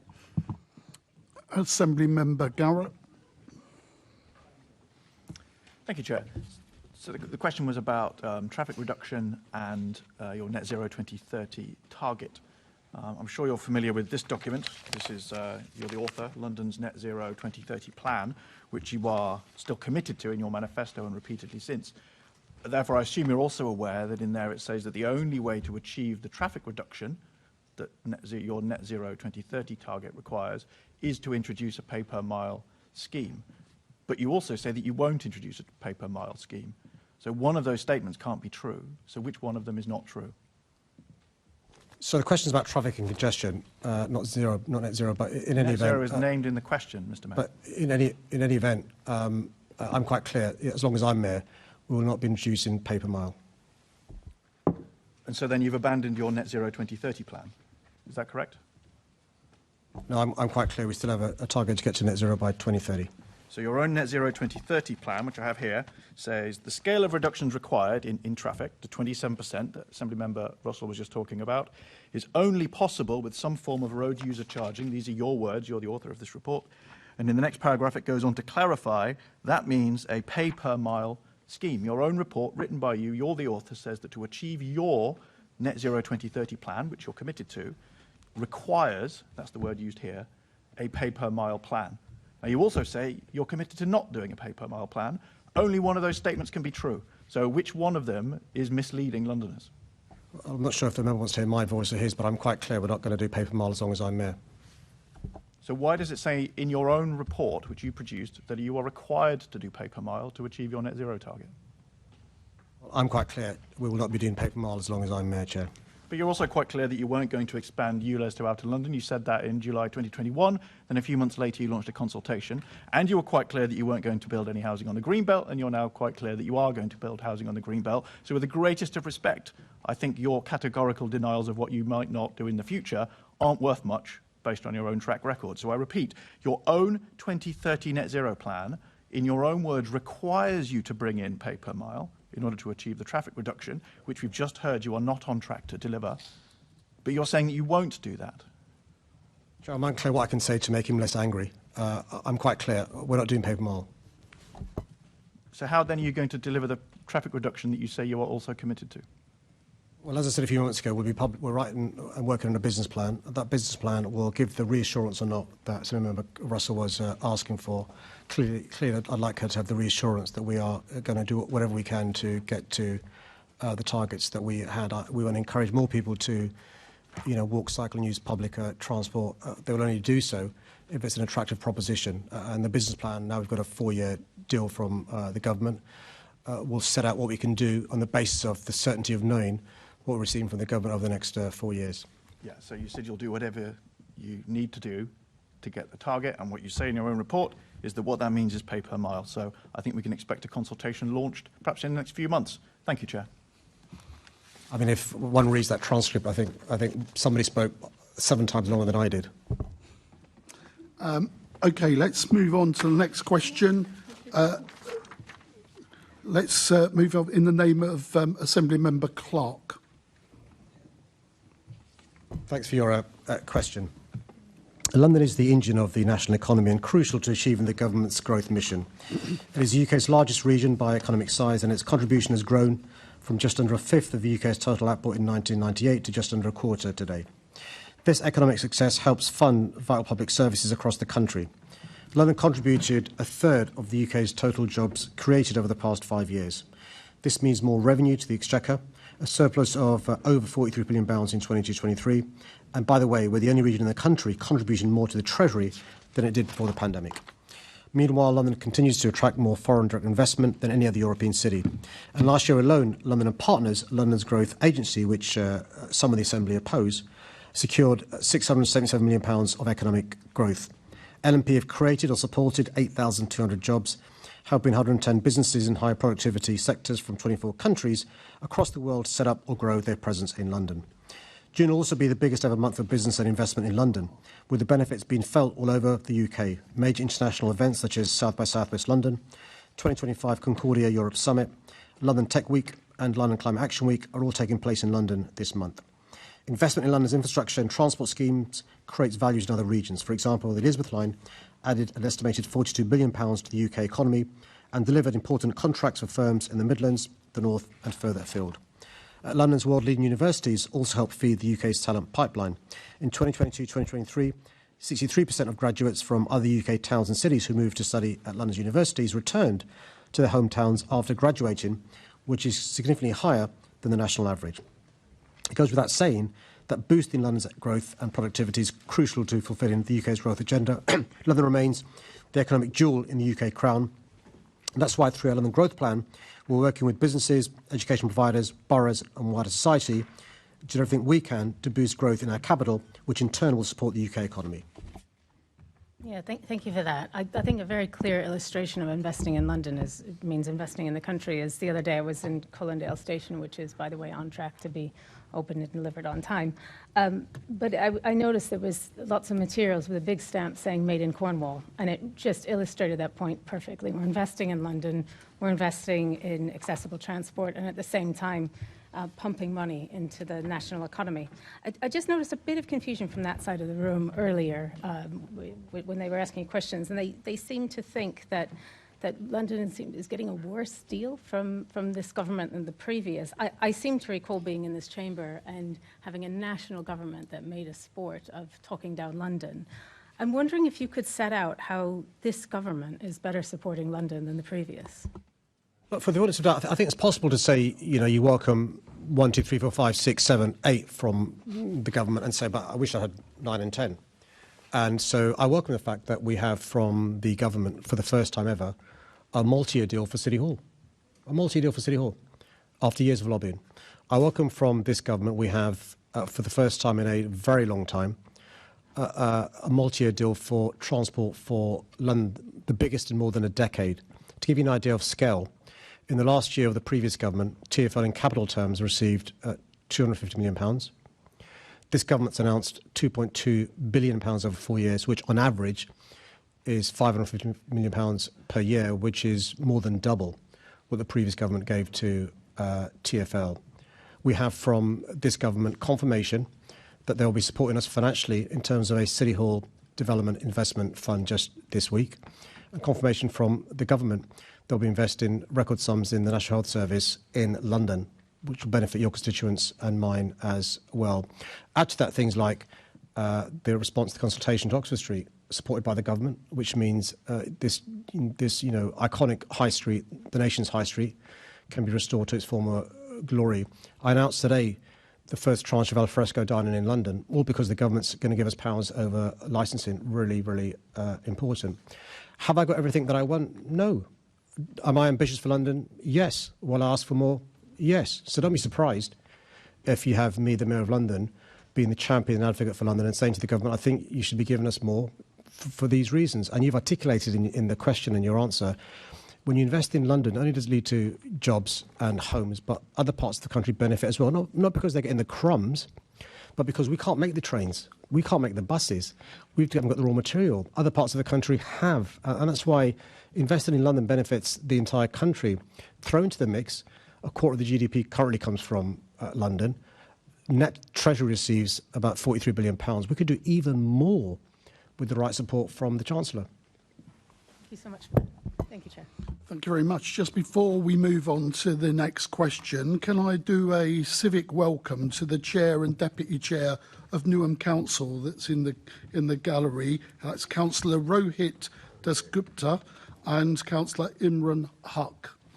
So if you're there, welcome. OK, so let's move on. So next question, TfL performance in the name of Assembly Member Wilson. Thanks for your question. I'm proud of the world-class transport service that TfL continues to deliver for Londoners and its progress towards my goal for 80% of journeys to be made by walking, cycling and public transport by 2041.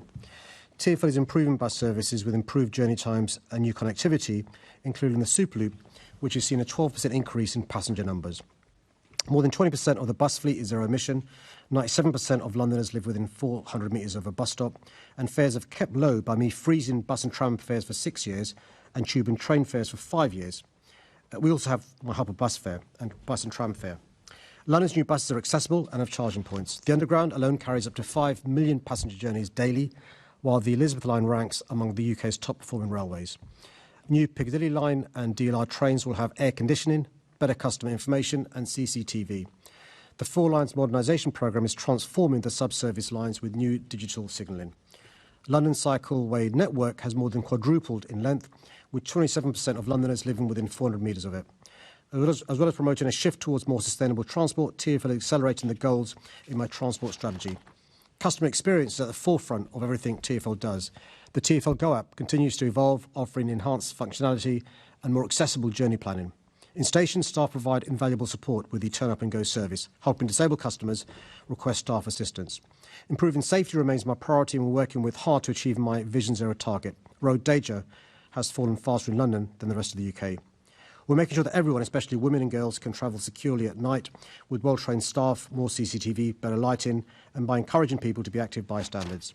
Despite recent funding constraints, a legacy of COVID-19 and the parsimony of the previous government, TfL continues to achieve an operating surplus for the first time in its history. Improvements and investment in TfL services include the Central London Improvement Programme, new trams, DLR trains and active travel networks, ensure we have a system fit for the future and provides alternative, greener ways to travel.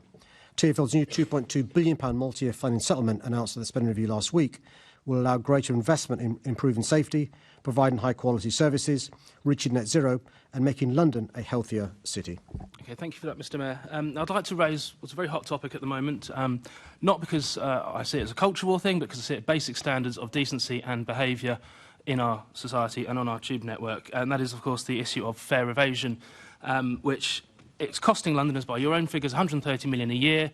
Extrapolating from figures that either you or TfL have given us previously, just 0.2% of fare evaders are actually convicted.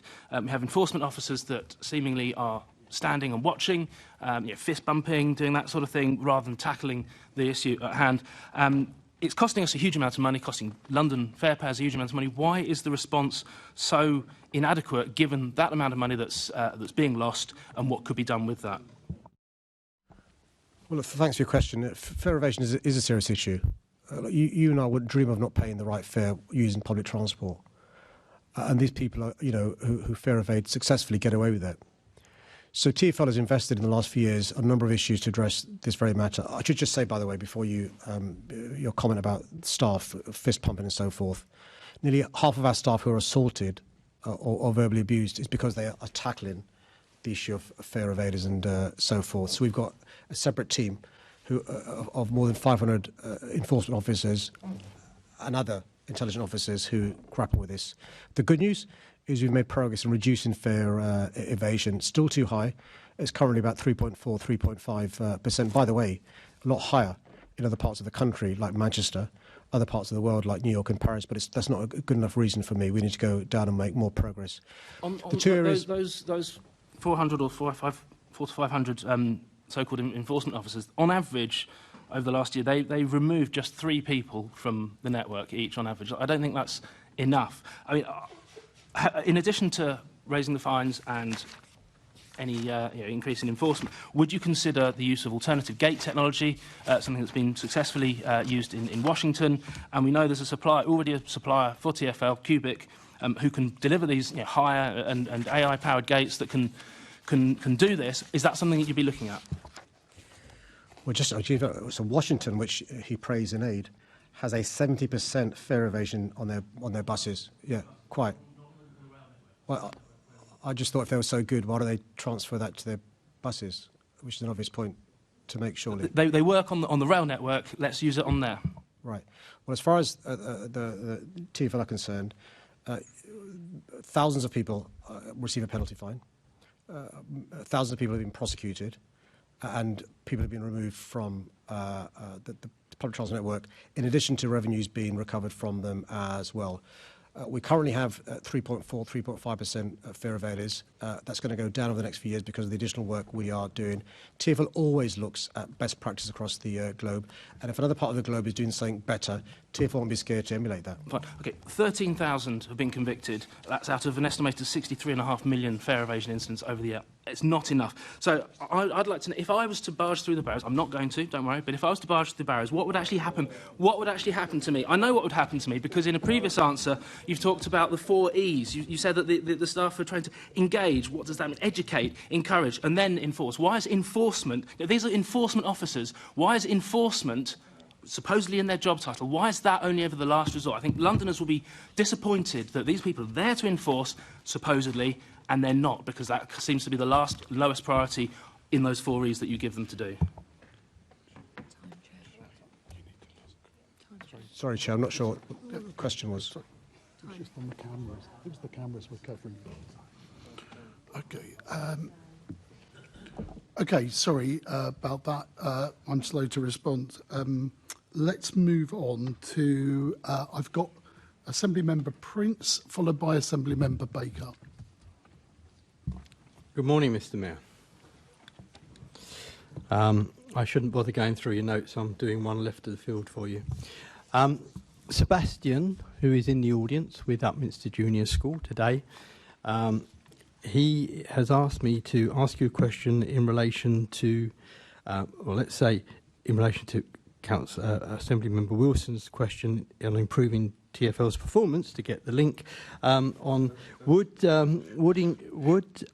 increasing transport links between Rainham and Upminster, such as providing a Superloop link, improve TfL's performance? Well, Sebastian, can I congratulate you on getting your question in on a topic that's not really supposed to be asked, but well done on drafting the question. But I agree we should be trying to get public transport wherever we can across our city. The good news is Member Keith Prince will make sure that I do whatever I can to improve and provide that service. I'll make sure we do our best. Thank you for that, Mr. Mayor. Can I just, on the fare evasion question, say, do you think that Robert Jenrick was right to increase the profile on this issue? Listen, I've got nothing against people, having publicity stunts to become the next leader of the Tory party, and so, good luck to him. Who are you backing, Kemi or Robert?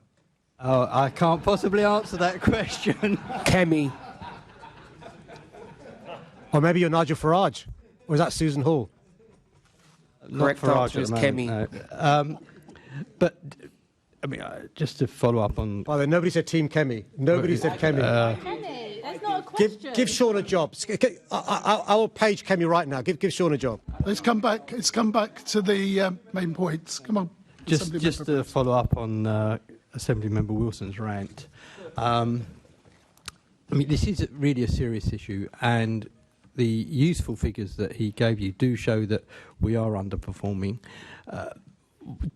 What specifically are you going to do to get those numbers down? Well, first, there should be no misunderstanding that it's criminal and it's wrong, and TfL are taking action. And so when I say figures like 63,000 penalty fares issued, that gives you an idea of the scale of the problem, because those penalty fares are only being issued because somebody's not paying the right amount of fare to use public transport. And when I see that TfL have prosecuted more than 18,000 people for fare evasion, that gives you an idea of the scale of the problem. It's no consolation for me. They were better than Paris or New York or Manchester. We want to get that figure of 3.4, 3.5% down, which is why we're going to make sure we do a number of things, some of which won't be public for obvious reasons, to make sure we bring that number down. I mean, the issue here really, Mr. Mayor, is that, and I certainly don't, and I'm sure you don't either, expect our hard-working staff to put themselves at risk, which does. I've been watching a programme about fare evasion on one of the replay channels, and there is always this threat of violence and so on, and I don't think we should put our staff at risk. Is there any way that you can perhaps enhance the support that BTP give your revenue enforcers? I make this point in a gentle way, which is it's worth reminding ourselves that the previous mayor took away staff from stations. Right? The previous mayor closed ticket offices. I made sure that there were human beings there who do a great job. Their job isn't just to raise issues with people who may be evading their fares, but it's often to provide information, to help members of the public and so forth. In addition to those, we've got 500 uniformed TfL officers. They've got additional powers, I shared. So when you saw in the national programme, some officers without the powers to detain, that's not in London. In London, these officers have got additional powers, and they will body-worn videos as well, which captures evidence as well. We also use intelligence and CCTV in terms of seeing where there is bad practice. Certain stations are worse than others. So we're doing a number of things that we can talk about, some things we can't talk about. We've set out quite a stringent target over the next few years to reduce that number. But again, I say this in a gentle way, any ideas colleagues have got, Senator Wilson mentioned Washington, which I'll pass on to TfL, by the way. Any other ideas people have got, please don't assume that the TfL are the oracle when it comes to these issues. They're always happy to listen to good ideas. Thank you, Mr. Mayor. Thank you, Chair. Assembly Member Baker.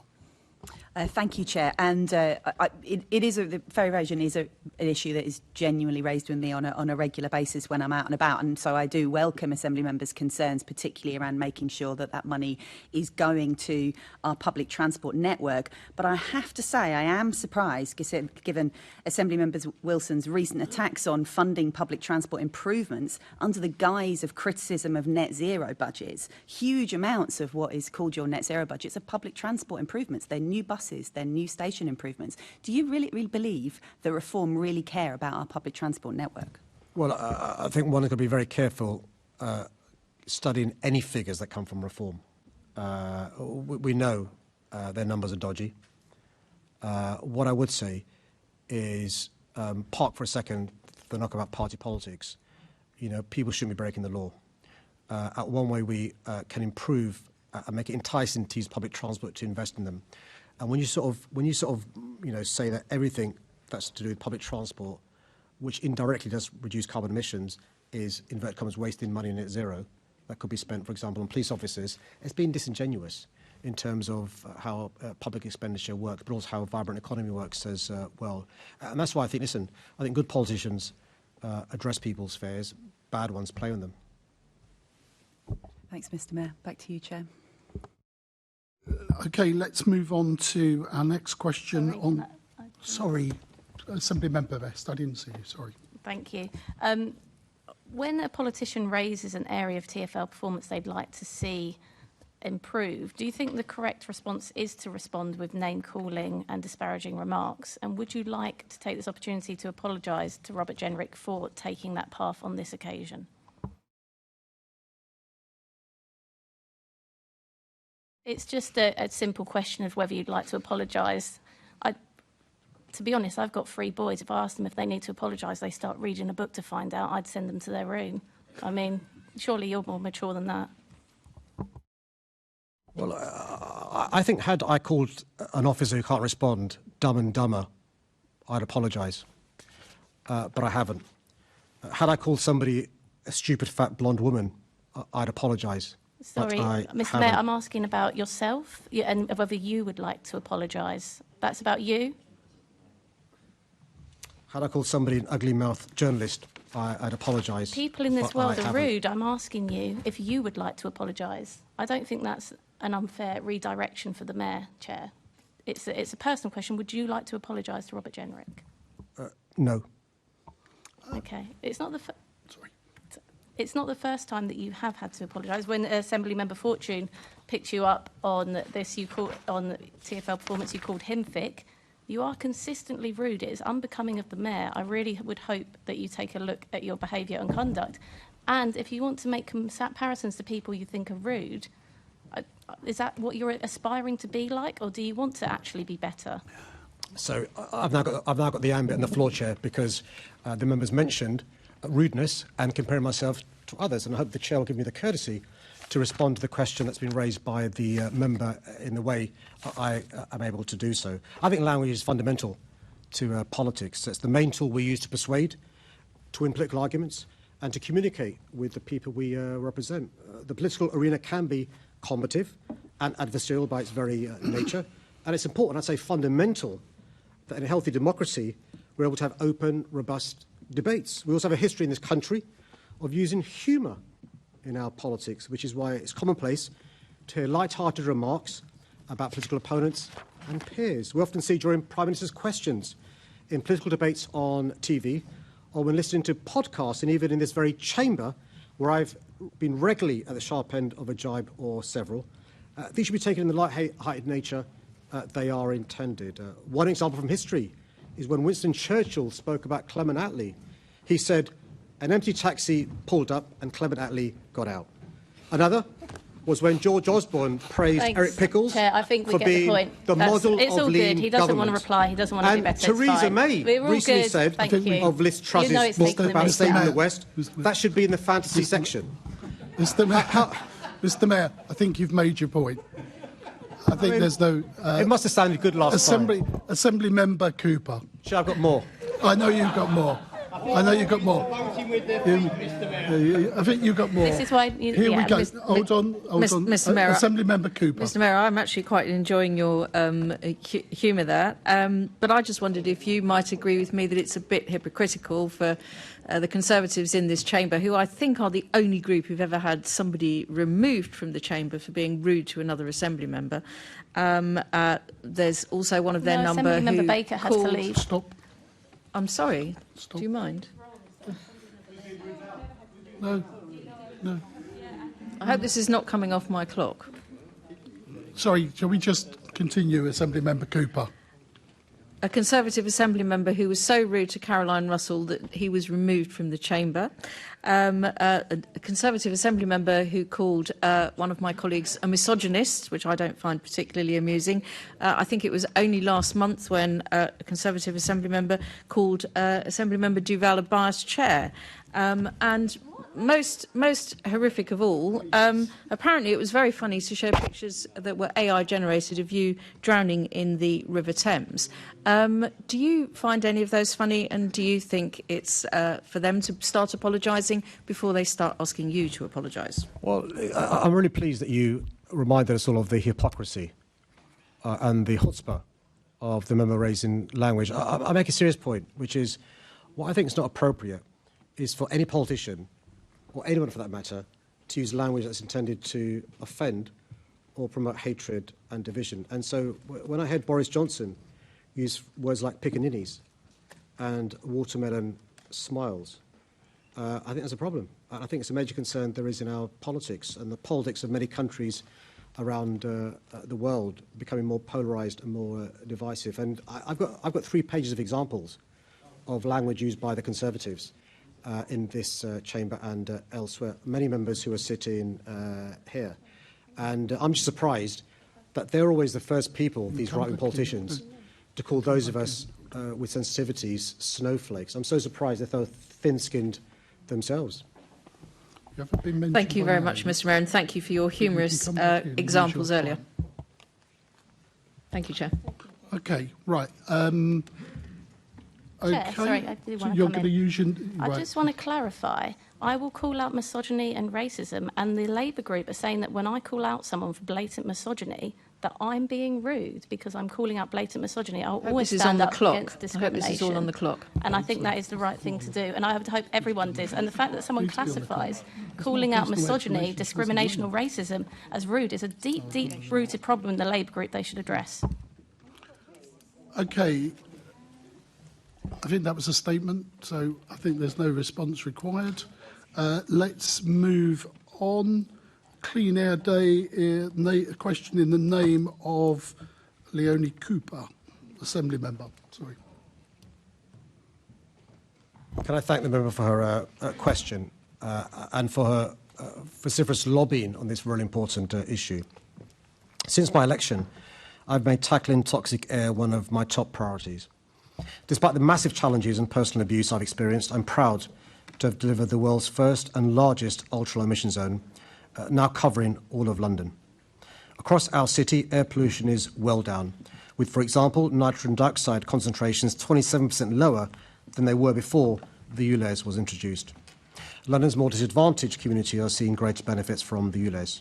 For some of the most deprived communities living near London's busiest streets, there's been an estimated 80% reduction in the number of people exposed to illegal levels of pollution. Our £210 million scrappage scheme has removed over 53,000 polluting vehicles from our roads, benefiting 13,000 Londoners on low-income or disability benefits. I've invested in cleaning up our buses with the largest zero-emission bus fleet in Western Europe, and we've supported the electric vehicle revolution with London hosting over a third of all UK charging points. We've adopted world lead in planning policy and tightened the non-road mobile machinery low emission zone, helping to significantly reduce emissions from construction equipment.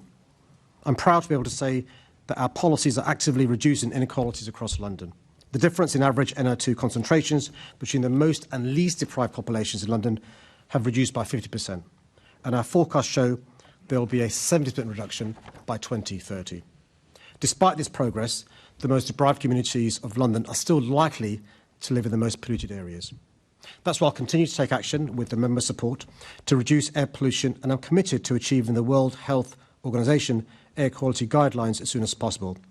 And until we get there, I will work to protect Londoners, especially those most vulnerable, through initiatives such as my Air Pollution Alert Service and my School Filters Project, which will roll out particulate matter filters to classrooms across more than 200 schools, helping our children breathe cleaner air. I should add that my Deputy Mayor for Environment and Energy, Mete Coban, is marking Clean Air Day today by joining a symbolic walk and wheel from Great Ormond Street Hospital to the Houses of Parliament this morning. Thank you very much, Mr Mayor. And obviously some of us were asked to join that walk as well from Great Ormond Street to Parliament, but we'll just be able to do the photograph because we're with signs talking about Clean Air Day, because obviously we're here asking these questions. And I distinctly remember in 2016 being at Great Ormond Street Hospital with Assembly Member Caroline Russell as the Chair and the Deputy Chair of the Environment Committee, watching you calling for a new Clean Air Act. And we haven't got that, but we have had a lot of action since 2016 from you on this area. Alongside ULEZ and cleaning up the bus fleet and the change in taxis and schools, audits and kits and the long list that there is.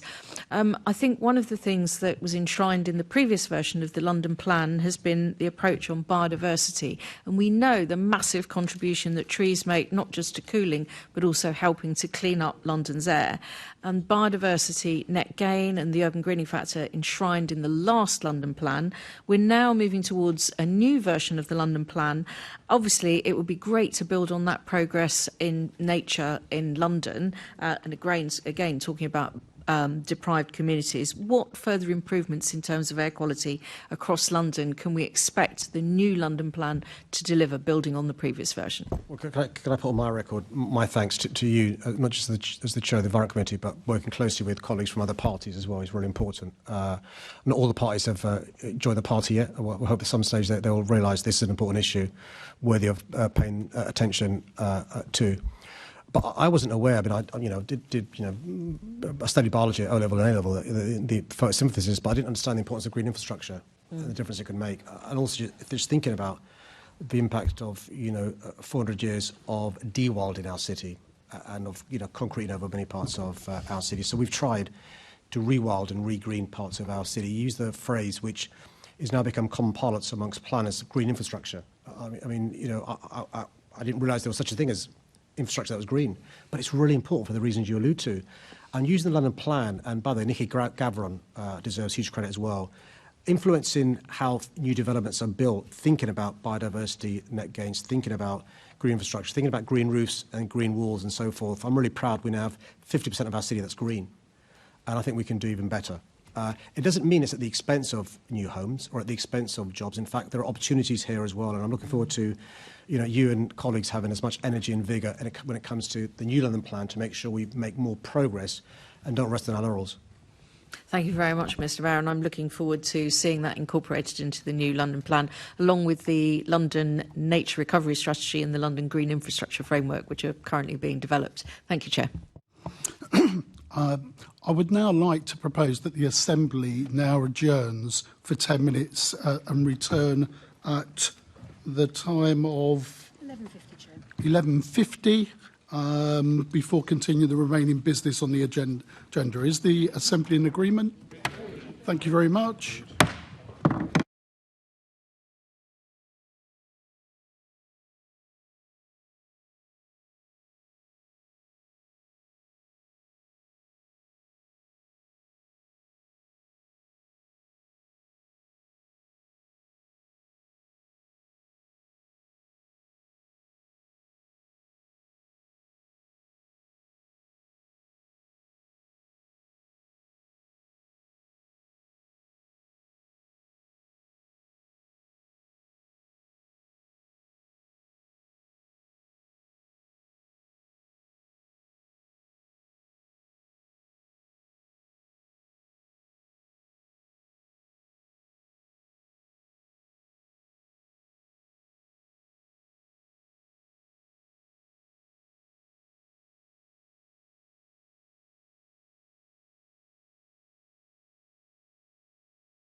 Okay, welcome back. Other members will be joining us as they come back into the chamber. We are quorum.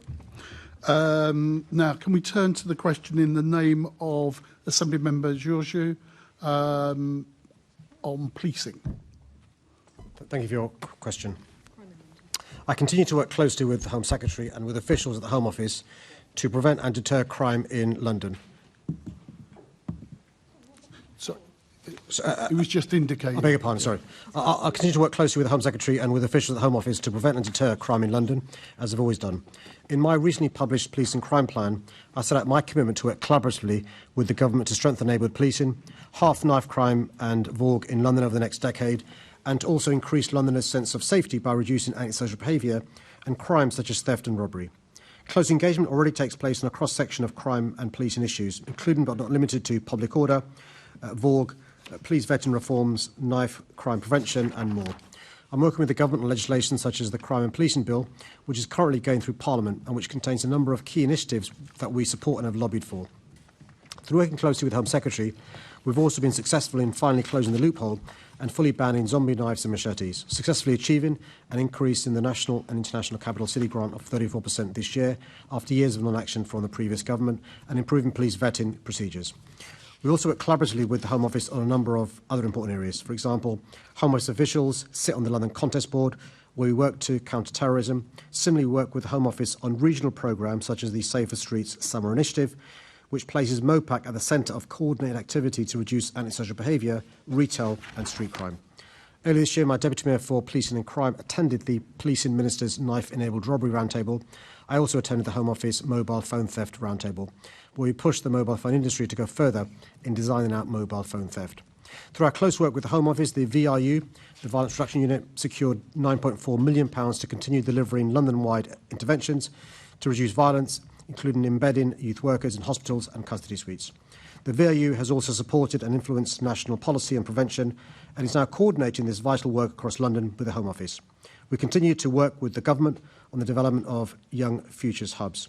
This is not an exhaustive list of the work we do with Home Office, and we're committed to continuing to work closely with them to do more to keep London safe. Thank you, Mr. Mayor, for that response.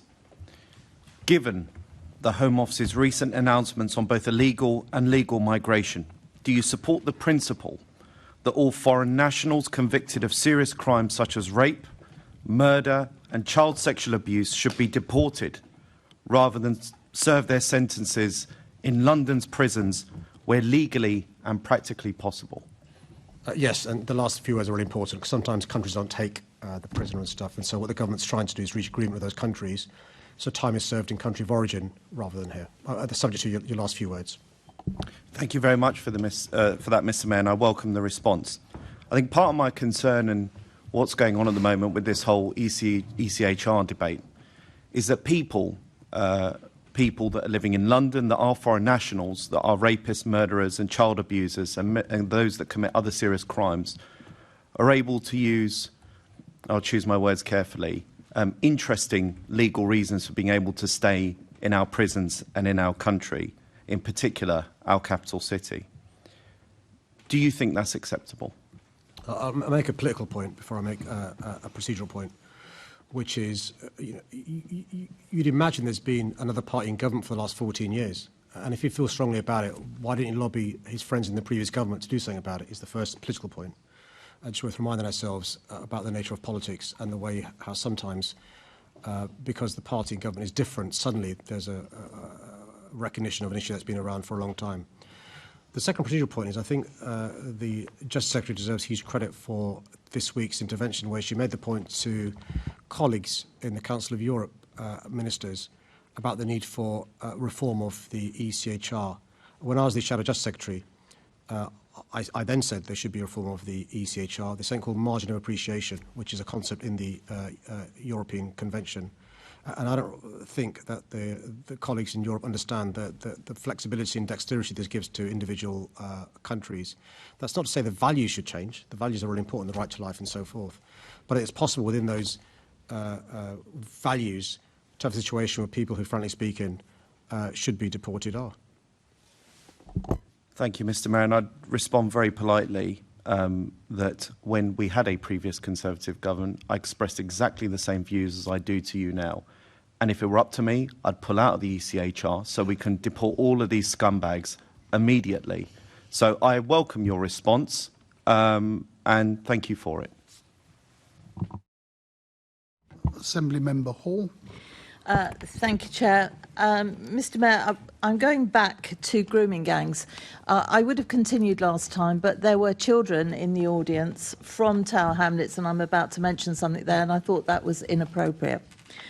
So my question is, given the historic child protection failings in boroughs like Tower Hamlets and Lambeth, where the most heinous and despicable crimes took place over many years, do you think that a grooming gang would have been identified by the authorities in those areas if one was operating and sexually abusing young girls? Well, firstly, can I thank the member for her cognizant about the kids and stuff? I think that we're all very grateful for that.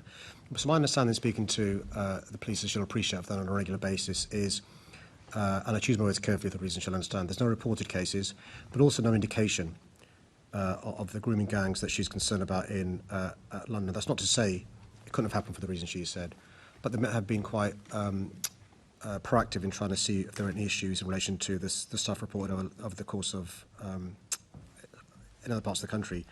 And what's important is that when the public inquiry is set up, the Met Police Service and others, including MOPAC and local authorities, must cooperate fully with the public inquiry.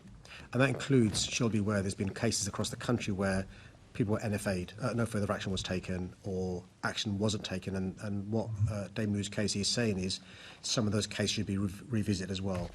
And now I've got no indication of them being in London, but the MPs understand the importance of checking for the reasons that she knows.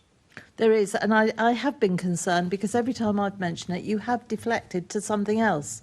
You talk about other forms of abuse, and I am specifically really concerned, as so many of us are, about these specific rape gangs, because the more that is dug up, the more terrifying all of us see. And we must all be concerned that in a city with 9 million people, it would be very odd, I can put it that way, if we don't have it here where they've got it in so many other areas. So that is why I'm so concerned. Do you have that same concern? Well, I think I can't but repeat the words of the most senior officers in London, whether it's the Commissioner, the Deputy Commissioner or the Assistant Commissioner, all who have spoken to the Police and Crime Committee. We do have issues in relation to child sexual exploitation. We do have issues in relation to child sexual abuse. It's dissimilar to the cases that are being reported. No reported cases, but it's important that the police are vigilant. There's no complacency, and the police will carry on being vigilant. The good news that should reassure her is the progress made over the last 9 years, identified and recognised by HMI Inspectorate, from the quality of investigations improving, from victim blaming, which is an issue across the country, being addressed, from data and data recording and reporting being better improved, and so forth. So that should give us some confidence in relation to the progress made over the last 9 years. OK, well, we all live in hope that you're correct and there aren't any in London. So a yes or no answer, please. If those in Whitehall, local councils, police forces or the CPS are found to have been complicit in failing the victims, would you support prosecutions of those individuals? Absolutely. Listen, the public inquiry has got to follow the evidence, and it's really important that the public inquiry follows the evidence. Lord Bailey raised a really important issue at the beginning of this Mayor's question time, and the phrase I used was without fear or favour. And it's very important in the public inquiry that the inquiry goes and follows the evidence. Good. Thank you very much. Thank you, Chair. Assembly Member Lord Bailey. Thank you, Chair. You say that the Met said there was no gangs to look at, but Alexis Jay was surprised by that and thought that the Met needed to do more work. I just put that in a slight balance. I asked you the question, you weren't in favour of a national inquiry. The Prime Minister wasn't in favour of a national inquiry. In fact, the Prime Minister said people who are somehow far right, I think is the term he used. I was in favour of a national inquiry, and I certainly am not far right. So this demonstrates how he might be wrong. But my question to you, Mr. Mayor, what has changed? What has changed to persuade you, and if you can answer on behalf of the Prime Minister, I'd appreciate that, to now accept the need for a national inquiry? Well, Chair, hope you allow me to answer the various points raised from the member in his question. The first point is, I've been quite clear that there are no reported cases of the sort of grooming we are talking about, but the Met aren't complacent and they are vigilant and they will look at whatever help they need to give the public inquiry. The second point I would make is he's never asked me about my views on a public inquiry. So to put words in my mouth, saying I'm against a public inquiry is what I call misinformation, disinformation and a lie. And so you were in favour of a public inquiry? What can the member point to an example where he's asked me about a public inquiry and I've dissuaded from that? Well, you don't need me specifically to ask you. Anybody in the room could ask you. You could ask public. You were in favour of a public inquiry. Is that what you're telling me? There has been a national inquiry. There has been a national inquiry. No, this inquiry we're talking about now. You were in favour of that. Is that what you're suggesting? Because if you are saying that, I will stand corrected. Well, the member, let's be quite clear. The member said, I've been against a public inquiry, and what's the reason for my U-turn? That's what the member is saying. I'm asking him to point out where I've said I'm against a public inquiry. And I'm asking you to point out where you said you were in favour of a public inquiry. Well, you laugh and you gesticulate. If you can say that, I quite happily will take it back, but you've never publicly said you were in favour of this national public inquiry. Let's deal with the evidence and the facts. You obfuscated, we know that. Answer, tell me, show me. There has been a national inquiry. Professor Alexis Jay had a national inquiry.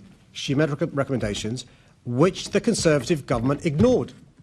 Not one of her recommendations did they follow through on. Where was Lord Bailey jumping up and down saying to the Conservative government, why aren't you implementing the recommendations? Where was he? Actually, I was. Show me. Let's talk about you. This is no. When did you say you were in favour of this public inquiry? You obfuscated then. You're doing it now. And look, I already told you. If I'm telling people something that you have done incorrectly, if I'm incorrect, I will absolutely take it back and apologise. You just demonstrate to me when you showed support from a public inquiry. Job done. So Lord Bailey is now claiming, let's be quite clear, Lord Bailey is claiming he publicly criticised the Conservative government for not acting. No, Lord Bailey is asking you to answer the question. Don't obfuscate by making it about me, right? When were you in favour of this national inquiry like you said you are? Chair, he knows I'm under time pressure and I'm going to have to leave it there because of time pressure. But you know you didn't do that. It's clearly not that serious if he's going to give it up already. It's either a serious issue he wants to talk about it or he doesn't. He doesn't want to talk about it. Let's move on unless there's... Assembly Member Harmed. Thank you, Chair. Good morning, Mr Mayor. Mr Mayor, earlier you talked about the victims of the child abuse that has been so public recently, and I know that they will appreciate that, as I'm sure, and everybody around this chamber will appreciate those comments. Relating to the exchange that has just happened, I'm going to ask you whether you are surprised that so little action was taken after the J review in 2022. Well, here's the thing that makes victims and survivors upset, is you've got people posturing in relation to a really important issue. At no stage did the Conservative who asked the questions mention the victims or survivors. We have a Labour Member of Parliament who's a survivor, and she's talked about her experience of these grooming gangs. We have another Labour MP who has assisted victims and survivors over the previous years. In fact, she's now a minister in this government, and I'm in awe of her bravery. We have a parliamentarian who was the former Director of Public Prosecutions and was responsible for the first prosecutions brought in this, on this issue. He's now the Prime Minister, by the way. And we have Dame Baroness Louise Casey, who was asked to go away and make a recommendation, which she did last week. At no stage can I recall in Mayor's Question Time, maybe she can, where you had Conservative members jumping up and down saying, why isn't the Conservative government acting on Professor Jay's recommendations? Why are they dithering and delaying? If I was to ask you a question, how many of the recommendations that she made did the Conservative government act on? Guess what the answer is? And that's the point. And that's why I think victims and survivors want us to act with dignity and on a cross-party basis on a serious issue. So in answer to the legitimate question is, could there be a problem in London? We've got to go and look at it. Because although at the moment there are no reported cases, there could be.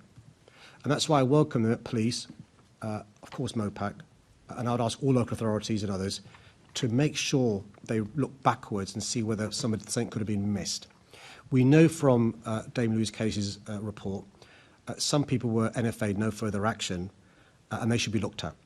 And one of the things that the Met Police Service will be doing is cooperating fully with the public inquiry. Thank you, Mr. Mayor. In answer to your question, I have been here since 2022 and not once did I see the Conservative group jumping up and down, as you so put it, about the lack of action on any of the recommendations from the J review. Thank you. Thank you, Chair. Assembly Member Boff. Can I ask you, Mr. Mayor, to read the report produced by the Conservative group back in 2013, Shadow City, which raised many of those issues that then the J report went touched upon. So we have been there, we have been in the room, we've been alerting London to the problems of human trafficking in London back to 2013, and I would ask that you or one of your team re-review that report. It's 230 pages, so I would appreciate that. Just to be quite clear, what the member isn't saying is there is evidence of his party putting pressure on the Conservative government to act on the J report. I will go away and read the 2013 report. In that report, there were recommendations to the Mayor of London at the time, there were recommendations to government, there were recommendations to the police. Sorry, on your last point, Mr. Mayor, just to clarify, you will look at not only will I look at the 2013 report, I'll also make sure it's brought to the attention of MOPAC and the Police Service as well. I'm not responsible for the previous mayor, clearly. Yeah. Okay, thank you for that. Any more interventions? Okay, we move then on to the question in my name in terms of policing and spending review, and I'll pass to Andrew Boff to chair any subsequent interventions. Thank you, Chair and Deputy Chair. Last week, Rachel Reeves' spending review announcement confirmed an increase in spending on policing nationally by 2.3%. The exact details of what this means for the Met Police Service won't be known until later this year, but no doubt this could be an incredibly challenging outcome for policing in London. As I've said over many years, and the Assembly are fully aware, the Met Police Service has unique and specialist policing responsibilities and are facing increased demand on their services. While I welcome the funding increase, I remain concerned that this is not enough and could result in even more pressure on our already overstretched police service and few police officers on our streets. The Met Police Service are dealing with the consequences of over a decade of austerity under the previous government, that in real terms is equivalent to a budget gap and budget cuts of over £1.1 billion. I've been pulling every lever I have at my disposal to support policing in London since I became mayor, raising the precept by the maximum allowed each year and providing business rates to plug the funding gap, something opposed by some members on this Assembly. Because of my policies, I've more than doubled City Hall funding to the Met Police Service, an increase of 105% since I became mayor. The proportion of the Met Police Service budget funded directly by City Hall has increased from 19% before I was elected to 25% in the 2025-2026 budget. But despite this, the Met Police Service has been left in an extremely difficult financial position. This has led to them having to make some really tough choices, and the overall number of police officers in the Met Police Service is expected to reduce this year. Alongside adequate police funding, what Londoners and the Met Police Service also need is an improved and functioning criminal justice system, which was run down by the previous government. Improving the CJS and supporting victims is a key priority of my new police and crime plan. That's why I welcome the new announcements of £7 billion to build 14,000 new prison places, £700 million a year for probation services, and extra funding for the courts so that victims can get the justice they deserve. I'll continue to work with the Home Secretary and the Met Police Service so that policing in London gets the sustainable funding it needs to help us build a safer London for everyone. Okay, thank you for that. I think there is a sense of urgency around the Metropolitan Police budget. We heard at Police and Crime yesterday about the structural issues concerning that budget and the steps the police were taking to do that. There are a couple of things that I think we now need to go back to government on, and some are technical, but they have an impact on service delivery and the way that police services shape up to the resources that they've been allocated. So I welcome the increase given by government. It's there, but there are still problems. So one of those issues is the traditional way that the Home Office deals with allocations. They usually give us an announcement if we're lucky in December. If they can, it usually drags on into January. The problem is, in this round, it would be better if those allocations were given much earlier to allow the police to plan for the future, to allow them to actually determine that we don't make cuts in places because they think they second guess what the allocation will be and they will take decisions based on that. Is there a case that we can go across party or to government and say, look, you've made the decision, how about getting those allocations out much earlier to people to plan for the service? Can I say to the Chair, he raises a really important point, and it's people watching this may think it's a process point. It really isn't, because it goes to the substance. Because the Met Police Service, Mayor's Office of Police and Crime, the Assembly, Home Office, we don't have enough time because of the way the GL Act is set up, the way autumn budgets work, the way the time we're going to set the budget. And so you have to look at the situation, which we had this year, of budgets being presented that changed between the first draft and the final iteration, and a lot of concern and anxiety caused. But also the Met Police are now having to make in-year decisions because they got the confirmation so late in the day. So we are speaking to the Home Office, working closely with the MPS. My understanding is there's also conversations within City Hall about how we can make sure this system works better for everyone concerned, because good scrutiny leads to better decision making. Last-minute additions or deductions or decisions being made is good for nobody. But also think about if you're a police officer or a PCSO or a police staff or a community with a police building being told late in the day there's going to be massive change next year. It's not fair for anybody. And so can I reassure him that we are trying to put pressure on the new Home Secretary to understand why there needs to be some sort of change, because last-minute information about budgets help nobody. And then my second question would be about a topic that we've had in the past about flexibility. So we heard at Police and Crime the Met's work about flexibility of resources to deal in terms of dealing with performance, but it's also about the use of support staff versus warranted police officers. It doesn't have to be versus warranted police officers. You will know my position. I think police officer numbers are important, but actually there are also other crime fighters that if we were allocated or had some flexibility of how we allocated those resources, we could increase performance in tackling crime here in London. How far do you think we can go with government to release some of those issues around flexibility, more so than what the police are working with at the moment, that we can be held accountable for, but we can see better performance in tackling crime? Again, a really important issue raised by the Chair. So for reasons I understand, when the Home Office gives money, often they ring-fence what the money can be spent on. So police officer uplift number is a good example. Now, the problem is, because mayors and commissioners have had to retrofit budgets around monies they've got at a time of austerity, the Met Police Service is, to coin a phrase used by the Commissioner, bent out of shape. And the point the Commissioner makes is he thinks it's possible to have more frontline officers, more officers doing the stuff you talk about where you need a warrant for, by freeing them up from doing back office stuff that a warranted officer doesn't need to do. Think about forensics, think about analysing mobile phone information, etc., etc. And so what we're talking to the Home Office about is more flexibility in relation to police officer, PCSO, police staff numbers, which may mean in aggregate terms fewer police officers, but will mean to Londoners more officers on the beat, more officers out and about, and we'll have criminals facing warranted officers who have been freed up from doing the sort of back office stuff they're doing. That does mean, by the way, increasing the amount of police staff. And it's important that Londoners understand there's a very good reason for that. It's not additional bureaucracy for the sake of it. It's to free up the frontline officers. Thank you. If not, I'll take back the chair, if I can. I'll just do this very quickly. The next 4 questions have been withdrawn, so the next question is in the name of Assembly Member Polanski.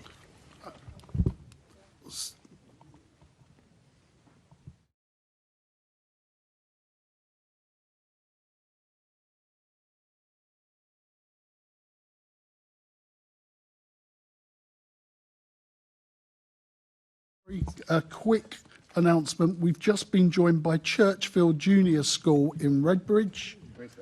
So welcome. And we'll take the response to Assembly Member Polanski. Can I thank the member for his question? I'm committed to helping nature to flourish in our city and was re-elected with a mandate to build on the incredible progress we've made since 2016 to deliver a greener, more nature-rich city for all Londoners. Since 2016, I'm proud to have invested more than £30 million in London's green infrastructure. I've supported more than 500 projects across London, delivering park improvements, more than 600,000 new trees, 85 hectares of publicly accessible green space have been created through 2 new woodland creation projects, and free trees have been given to community groups, schools, faith groups and housing associations. We've supported community gardens, river restoration, nature recovery and rewilding projects, including bringing beavers back to London for the first time in 400 years. My Rewild London Fund has awarded over £2.5 million to 62 projects to enhance and connect London's most important places for wildlife, and my Green and Resilient Spaces Fund awarded £6.9 million to 35 projects to fund innovative enhancements to green and blue spaces and the wider public realm. I'll continue to provide opportunities for more Londoners to benefit from London's nature through my new Green Roots Fund, which I'm excited to be launching shortly. Green Roots will provide grant funding to transform neighbourhoods into more nature-rich, healthy and resilient places. Our goals are not just about existing sites, but to expand our nature recovery efforts. I draft London's local nature recovery strategy, which is part of my forthcoming Green Infrastructure Network, has been developed with help from Londoners, boroughs and experts across the city. I will identify opportunities to improve nature and how to enhance it. The London Plan also includes policies that provide protection for existing valuable nature-rich sites and green spaces, as well as requiring new development to deliver new green infrastructure, accessible open spaces and biodiversity. Development can help deliver new sites for nature and unlock investment for London's wider biodiversity networks, which will be identified in my local nature recovery strategy. I'll continue to use my planning powers to protect and enhance London's nature and remain committed to improving the equity of provision for all. I'm determined to ensure that London is a nature-rich city which provides opportunities for people of all ages to access nature wherever possible, be that a local park, a community garden or a cleaner and accessible riverside. Thank you very much for your answer. I really genuinely want to applaud hearing that we want to be a nature-rich city. This is so important. I'm sure you've come across the Rights of Nature campaign, which is essentially saying, yes, we need human rights, and of course we agree on that, but actually nature has rights too. Without nature, that's an existential threat. There's lots of projects you're doing there that I absolutely support, like the beavers, for instance. It's brilliant to see rewilding and reintroducing species. I'm also really struck that we're one of the most nature-depleted countries in the world, and London isn't doing great. So I applaud the ambition in the future. I want to check that we're in the same place. Are you worried about the state of nature in London right now? It's improved hugely, but it can improve even more. I'm particularly concerned about access to nature. I think it's an issue of social justice and racial justice.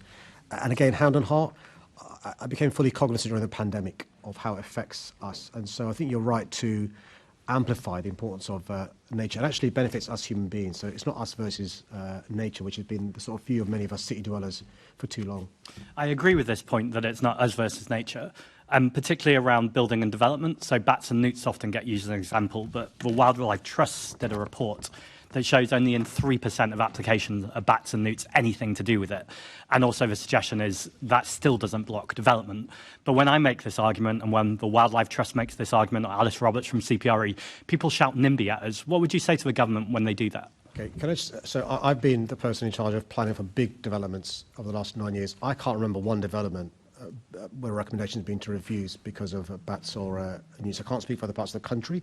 I can't speak for small developments, but I think it's a caricature I don't recognise in London. Okay, that's really good to hear. And obviously, I'm sure we'd agree we need more council houses, and that's absolutely there. We have a housing crisis. But the bats and the newts are not the problem here. The developers are the problem. Would you agree with that? I think you're really important, the way you phrased it. It mustn't get into a housing versus nature conversation. They both go hand in hand. You will have seen good quality housing where nature is cheek by jowl. You'd also have seen bad housing where it's just a concrete jungle. We've got to get away from them versus us great developers that we work with understand the importance of nature to be a great scheme, including regeneration. I think regeneration provides an of an estate or provides an opportunity to have biodiversity gains and to get nature back on there. And we're really being innovative with developers about what more we can do. Fair play when you're giving a really good answer. I hope Rachel Reeves is listening. Finally, you were talking about green infrastructure earlier on. National highways are doing really good projects around the country where they're taking motorways and railway bridges and building green bridges over them. So they're not for human beings, they're for nature. But these don't feature in your London Plan consultation at all. We need to address that. So in Camden, there's a really good example where the local community, I emphasise local community working with the council, has got a really good scheme. Anybody who's visited the Highland in New York will see that sometimes you can do some really exciting stuff with nature in the middle of a global city. Let me take that away. And finally, I'm asking this for Assemblymember Garbutt. She's particularly concerned about birds in London and the fact that we're seeing loss of species. Is there going to be any strategy particularly around bird populations? Yeah, also you'll know about the swift brick and so forth. And so I think there's things we can do in terms of encouraging this again. I'm sure there is work being done. It's just not in my brief. So can I take that away and come back to him to reassure him? If you could write to me, that'd be great. Yeah. Thank you very much. Thanks, Chair. Assemblymember Boff. Now that Labour and Reform on the Assembly are lockstep in favour of building tower blocks on parks, will you at least rule out building on late London's existing nature-filled parks? I'm just not aware, Chair, what the member is referring to. I can't give a reasoned answer. Will you at least rule out building on London's existing nature-filled parks? It's a hypothetical question. It's the not. planning rules are quite That's clear. in your So power, Mr. Mayor. It's not hypothetical. There are some parks protected by Metropolitan Urban Land status. There are some green spaces that are called parks, but they're not really parks in terms of accessibility or quality. So, it's really important that we treat each case on its merits. So will you at least rule out building on London's nature-filled real parks? So, as a general proposition, we're not allowed to build on metropolitan open land. I'm not suggesting we change MOL status in... I'm not asking about metropolitan open land. I'm talking about parks, things where you can walk your dog, your kids can go and play, where you can take in the nature of the area. Will you rule out building on parks? I rule out breaking the London Plan rules. I'm very important about obeying the London Plan rules, and so the London Plan is quite clear. Whose rules are those, Mr. Mayor, the London Plan rules? They've already been published and printed. I can send him a copy. They're your rules? They're our rules. The GLA's rules, and last time I checked, you were supposed to be running the GLA. Perhaps nobody had noticed. So all I'm asking you to do... You've got to be careful. Emma Best may ask you a question next time about being rude. All I'm asking you to do, Mr. Mayor, this would be a very simple thing for you to do, is to say, no, I don't believe existing parks should be built on. Is it my turn? It's tumbleweed at the moment. Will you rule out building on existing parks? I'm quite clear. I'll stand by the London Plan. So that was a binary question. It required a yes or a no. Will you rule out building on existing parks? Well, the Assembly knows what the member's trying to do is make me comment on a scheme in Enfield. I'm not willing to do that. I haven't mentioned a particular scheme. Today he hasn't. In the past he has. You're looking quite uncomfortable there because I've asked you a question that you aren't able to answer. Have you got a briefing on that somewhere that will say what to do if somebody asks you whether or not they're going to build? You're going to build on parks. I think the chair, the member's in danger of upsetting Emma Best in relation to rudeness to a member of the Assembly. I don't think I've been rude. I'm quite clear. I'm a nice guy. So you cannot undertake to commit not to build on existing nature-filled parks in London. I think Londoners will judge that. Can you also, and I think Londoners should get onto their web browsers and go to saveourgreenspaces.co.uk because we at least are speaking up for those parks. Finally, do you agree with Assembly Member Thomas Turrell, who reckons that the £122.7 million fine on Thames Water should be given to the boroughs for improving our rivers? Do you at least agree with him on that? Well, let me deal with the first part of the question that Senator Boff raised, which is in relation to an application he knows may well come towards me, come to me as the person that decides on big decisions in London. Because it's a quasi-judicial function, Chair, I can't talk about individual schemes. Now, in the past, the member has lobbied. I'm unfamiliar with which scheme I'm talking about. But well done. You wasted time quite well and productively. Thank you very much. Chair, I've been named twice by the Mayor, and I'd like to give a point of personal explanation on that, on the fact that I've been named twice. I've been named twice by the Mayor, so I just want to make absolutely clear because it's something that... Throughout the meeting or on this particular item? Just now. On this item? Yeah, just now on this item. Okay. Well, come on then, quickly. Okay, just to make absolutely clear, what I asked the Mayor to apologise earlier for was name-calling, for example, calling somebody thick or referring to them as Mr Ozempic. And I think that's something that both the Mayor and the Labour Party in this chamber didn't understand at the time. I don't think name-calling is acceptable, and that's what I asked the Mayor to apologise for. And I don't think Assembly Member Boff called the Mayor any names. Okay, well, you've made your point. Let's move on. Assembly Member Cooper. Thank you, Chair. Mr Mayor, I just wanted to clarify in terms of protecting and restoring nature, whether or not you think some of the protections in the current London plan are strong enough. We're just entering into a discussion about parks. Is that a designation in planning, or would you say that other planning, for example, insisting on biodiversity net gain, the urban greening factor, and things like metropolitan open land provide stronger protections than the word park? Yeah, we don't. I mean, we can see some rudeness taking place here.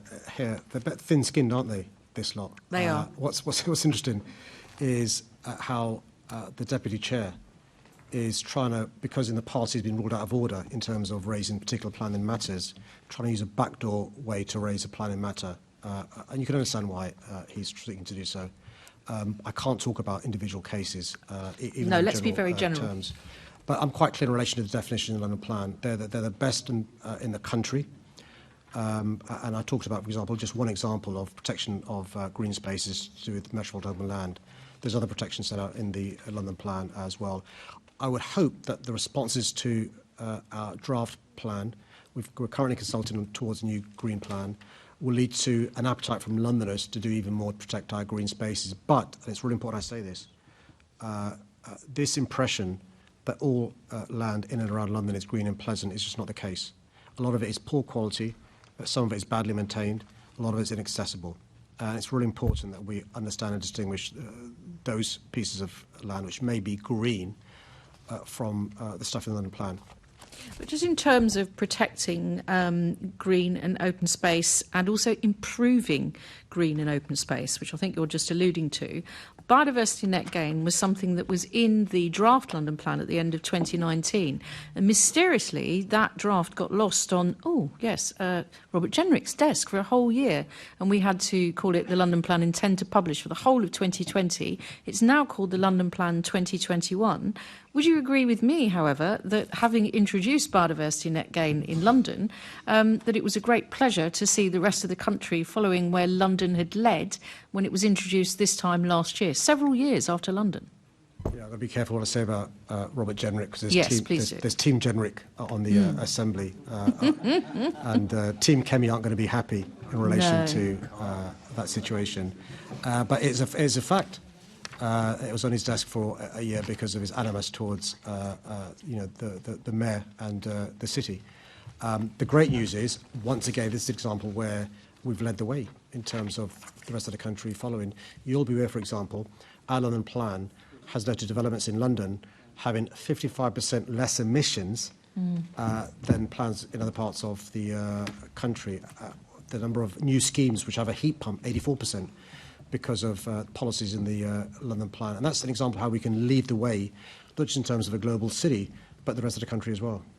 Thank you very much, Mr Mayor. Thank you, Chair.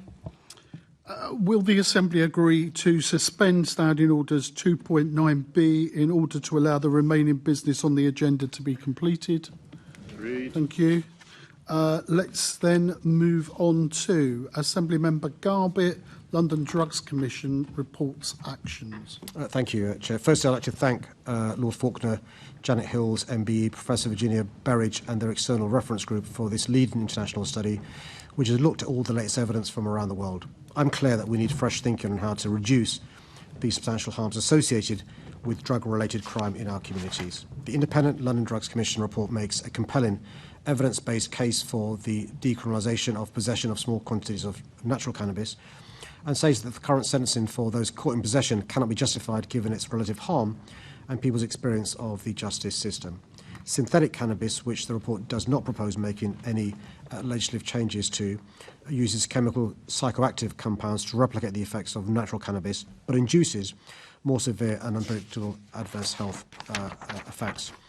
However, it should be noted that this is just one of the 42 recommendations, and I'd encourage anyone interested to review the whole report, which makes a number of recommendations on education, healthcare, and more effective, equitable policing for City Hall, the government, and others. It is the most wide-ranging and detailed report of its kind in the country, and the recommendations should be looked at and taken seriously by numerous bodies. We have an opportunity now to deal with the concerns raised in this report as a public health issue and start a national debate, from the clear need for better education on the risk and uses of cannabis to the disproportionate impact cannabis-related stops and searches are having on black communities. I'm pleased that the Met Police Service are already making improvements to their stop and search activities, supported by the introduction of the Stop and Search Charter earlier this year. Both the Charter and the Commissioner's report highlight the need for, and the Commission's report highlight the need for an improved quality of stop and search, focusing on the areas of greatest harm, improving the quality of encounters, and taking on board the view of the public. Improved training, community engagement, and enhanced oversight is already improving the way this vital power is used in our communities. The Commission's report has been shared with relevant parties, including local authorities, government, the Met Police Service, NHS London, and other health and education partners. I've asked City Hall officers to work with their counterparts in these organisations to understand how the recommendations can be taken forward. Thank you for that response, and I just want to take this opportunity to thank you for the bravery you've shown speaking out on this topic. The war on drugs has absolutely failed, and it takes a lot of bravery to come out and say that and to speak up against these laws. So thank you for describing the way that the report's going to be used. Yesterday in Police and Crime Committee, we had the opportunity to speak to the Deputy Commissioner, and I asked him if any of the recommendations were a surprise or new to the Met, and he said no, which is obviously slightly disappointing given the extent of the report. And then I also asked if he thought it was going to make a difference, and he said it was more reinforcing rather than anything new. So I was quite concerned about that, given that the report finds that black communities are 3.3 times more likely to be stopped and searched, and 3.1 for drug-related stops. And then also on the day that you released the report, the government obviously dismissed it quite quickly. So I just wondered, within the Met pushing back and the government pushing back, what action you're planning to take to make sure that the recommendations actually make a difference. Well, I've forgotten what Einstein's definition of insanity was, but clearly the status quo isn't working right. And I think what's refreshing about the work of the Commission is the breadth of people they've spoken to, not just in this country, but across the globe. And they've even been quite candid about saying what the short-term benefits are versus the long-term unknowns. And that's why they've been criticised on the one side for not being, in inverted commas, bold enough, and the other side for being too radical, and so, which is interesting in and of itself. So the three areas I'll ask us to focus on is, yes, there's a policing issue, which you've alluded to. There's also better education, improved healthcare. Now, in the past, you've talked about particularly healthcare of those to do with drugs and so forth. That's why the education part is so important. So even though there won't be a change of legislation in the short term, I think with improved healthcare, better education, we can make progress. And also, she'll be aware the College of Policing, there's national guidance now in relation to, smelling cannabis shouldn't be the sole reason for a stop and search and so forth. So I think, look, progress is being made, but clearly not as far or as quickly as we'd like. I completely agree with those points on education and health, and obviously stigma and people being able to seek support is a huge part of reducing drug harm. So you mentioned the smell of cannabis there. So that was one of the points that I put to the Deputy Commissioner. And he said that they already have that guidance and actually didn't think that changing the law would make much difference, which is hugely concerning given that Faulkner himself had said that a number of stops are due to the smell of cannabis. So I just wondered what you thought specifically about that and what you're going to be doing to make sure that that is actually changed. Well, I didn't see what the Deputy Commissioner said in relation to that, but my understanding is that the guidance is quite clear. There should be sole reason the smell of cannabis and stuff. But I'll check because I've not practiced. Yeah, it's more that it's already he was saying that it's already in their guidance. It says that, so changing the law and the code isn't going to make any difference. Well, I think what the Deputy Commissioner may be alluding to is the charter in terms of the additional work the Met Police is doing over and above the other 42 forces in terms of the Stop and Search Charter. And when do you think the Stop and Search Charter will make those changes then? So, by the end of the year, will we see a change to disproportionality, a stop in the smell of cannabis alone? Like, what's the timescale for that? Well, we've got the data on a regular basis in relation to the issues of stop and search, including ethnicity, national origin and so forth. There's also now more and more involvement of the community in terms of qualitative analysis of stops and searches. Shall be aware now, unlike in the past, that includes having access to body-worn videos and seeing the sort of improvements and changes, and also to reassure her there's been a change in terms of training, in terms of officers having confidence, understanding the law, and so forth. So, I hope to see progress, realistically in the medium to long term. I think in the short term, you're going to see this year, if for example, that's what she was alluding to, the difference. And then just briefly on the conversations you've had with the government, so obviously, they did make that quick dismissal. I wondered what your next action is going to be to try and push for this, because obviously you've shown big support for this, and I don't just want this to be a report that sits on the shelf. Well, I want to be candid. I don't think the government's going to be changing the law in relation to classification that the Commission talked about, but there are other things that can be done short of that legislative change. And just use this week as an example, whatever your views are on assisted dying, if we were speaking 3 years ago, we wouldn't have seen the sort of movement there's been on that issue. So I won't be downbeat in relation to the chances of progress in this area going forward. Well, I'm very happy to work with you on that. You know that this is an area that I care passionately about, so if there's anything I can do to support you. And then just briefly in the last few seconds, just to raise a letter that I'm going to send you regarding Southall Black Sisters service that they support victims of domestic abuse and people who don't have access to public funds. They have a cliff edge of their funding at the end of September, and there's a gap between the new commission service. So I just want to raise this with you. I'll send you a I know letter. them very well, so let me look into that. Thank you. Okay, we're moving on to the next question, impact of reduced sentencing, in the name of Assemblymember Harmad. Thanks for your question.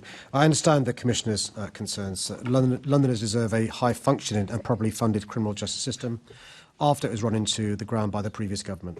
Our prisons are overcrowded and in crisis, and action needs to be taken to ensure that the most dangerous offenders can be safely imprisoned while providing other offenders with more opportunities for rehabilitation and reintegration.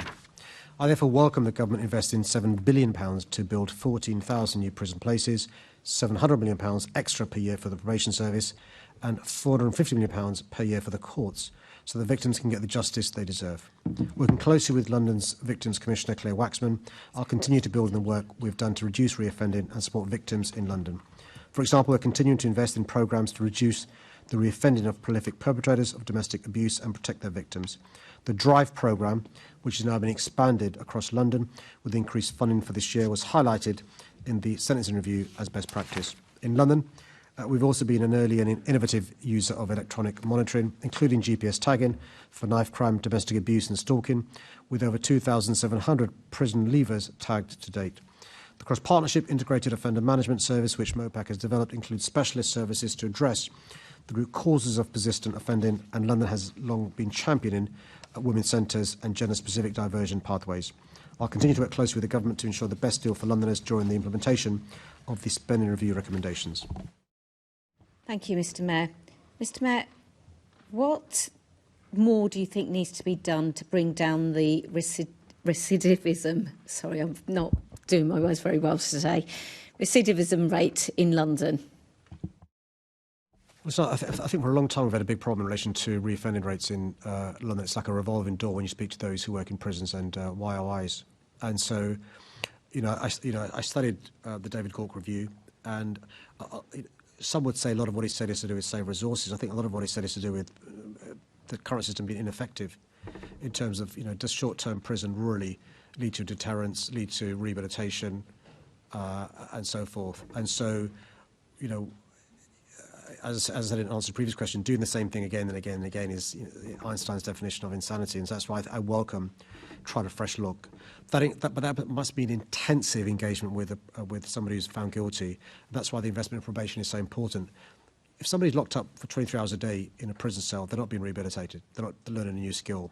They're not understanding why what they did was wrong and so forth. So that proper intervention is really, really important. And if we can bring down reoffending rates, all the better. Are you working with Lord Timpson on this?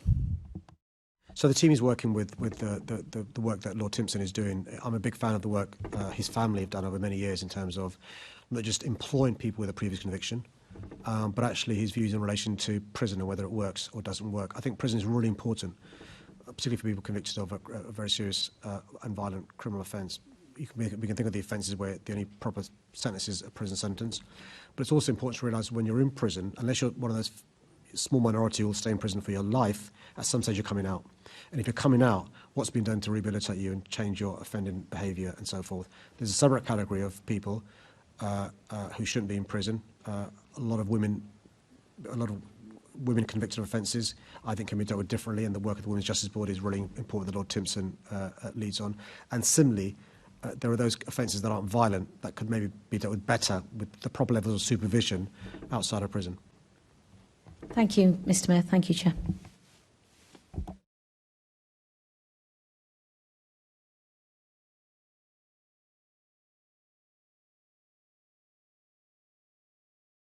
Thank you, Chair. Thanks for your question. I've been advocating for a long time for the acceleration of devolution in London. That's because devolution works. It is regional and local leaders who are best placed to deliver what their communities need, whilst also being directly accountable to them. And it's great to be finally working with a government which is taking devolution seriously. At the spending review, it was agreed that London will receive a multi-year settlement from 2026-2027 financial year, alongside a long-term funding deal for TfL, something we've been calling for many years. This integrated settlement will give us greater stability and financial flexibility, reduce duplication and restrictive reporting, and allow greater freedom to invest in London's priorities. I'm also working closely with the government to deliver on their commitment to support London's nighttime economy, with changes to the licensing system, allowing strategically important areas to be looked at from a London-wide perspective. I hope this is a floor, not a ceiling, for further devolution to London. We are one of the most fiscally centralised countries in the OECD, and there is so much potential in empowering local and regional leaders to raise funds to meet local priorities. Thank you, Mr. Mayor. And as we've heard time and time again this morning, we've finally got an ambitious mayor working with an ambitious government who are looking to make sure that we continue to be the greatest city in the world. I know they don't like us being the greatest city in the world under your leadership, but that's the reality. So, Mr. Mayor, what are your ambitions for further devolution to London as part of the government's English devolution plans? You can see from the quality of the heckling from the member there why he's the former leader and not the current leader of the Conservative group on the Assembly.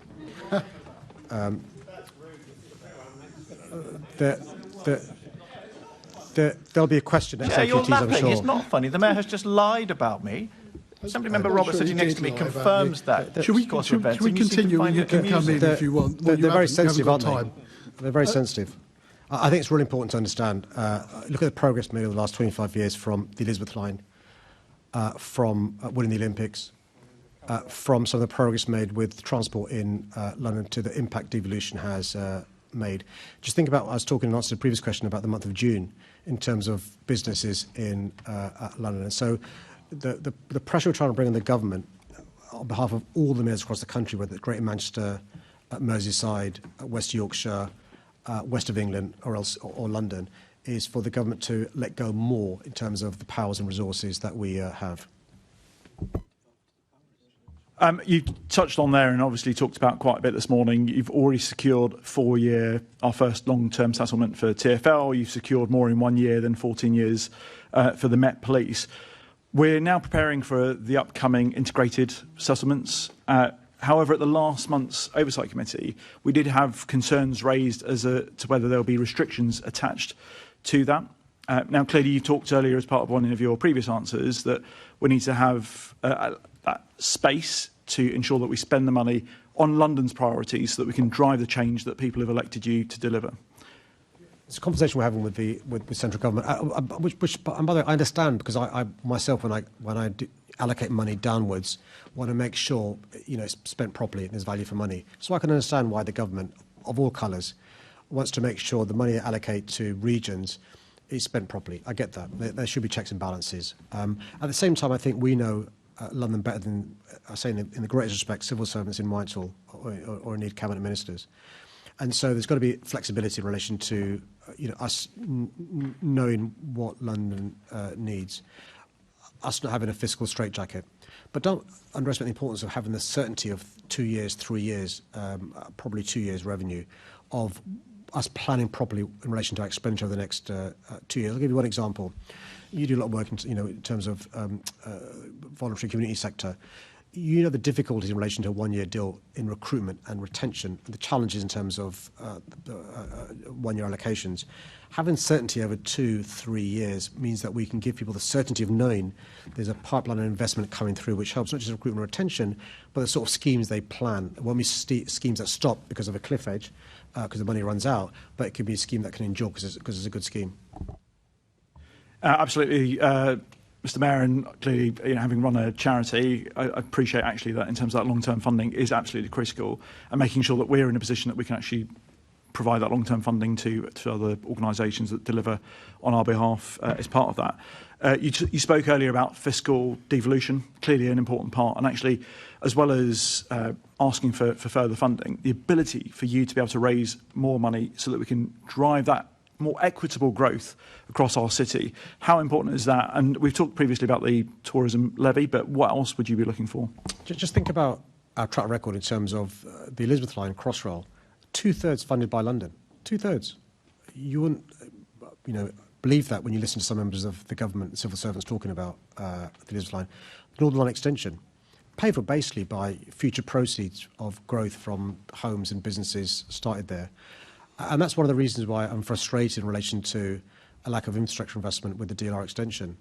We've spoken to the Treasury about innovative ways where we can contribute towards this scheme, because we know it will lead to homes being built. We know it will lead to businesses being opened. We know there'll be fares coming in from the additional extension of the DLR. So we're going to carry on being innovative and flex, whether it's a TIF, tax incremental finance, whether it's an overnight accommodation levy, which anybody who goes on a break in a city across Europe, pays a tourism tax. And we think actually, the same way of thinking in terms of Treasury is not the way to have a global city competing with the New Yorks and the Hong Kongs and the Singapores. Our competitors, I say in a respectful way, aren't Manchester or Birmingham or Liverpool. It's those global cities, and that's why we've got to think innovative in terms of central government. Thank you very much, Mr. Mayor. Moving on to the next question then, in the name of Assembly Member Bakari, about diversity, equity and inclusion. Can I thank the member for her question?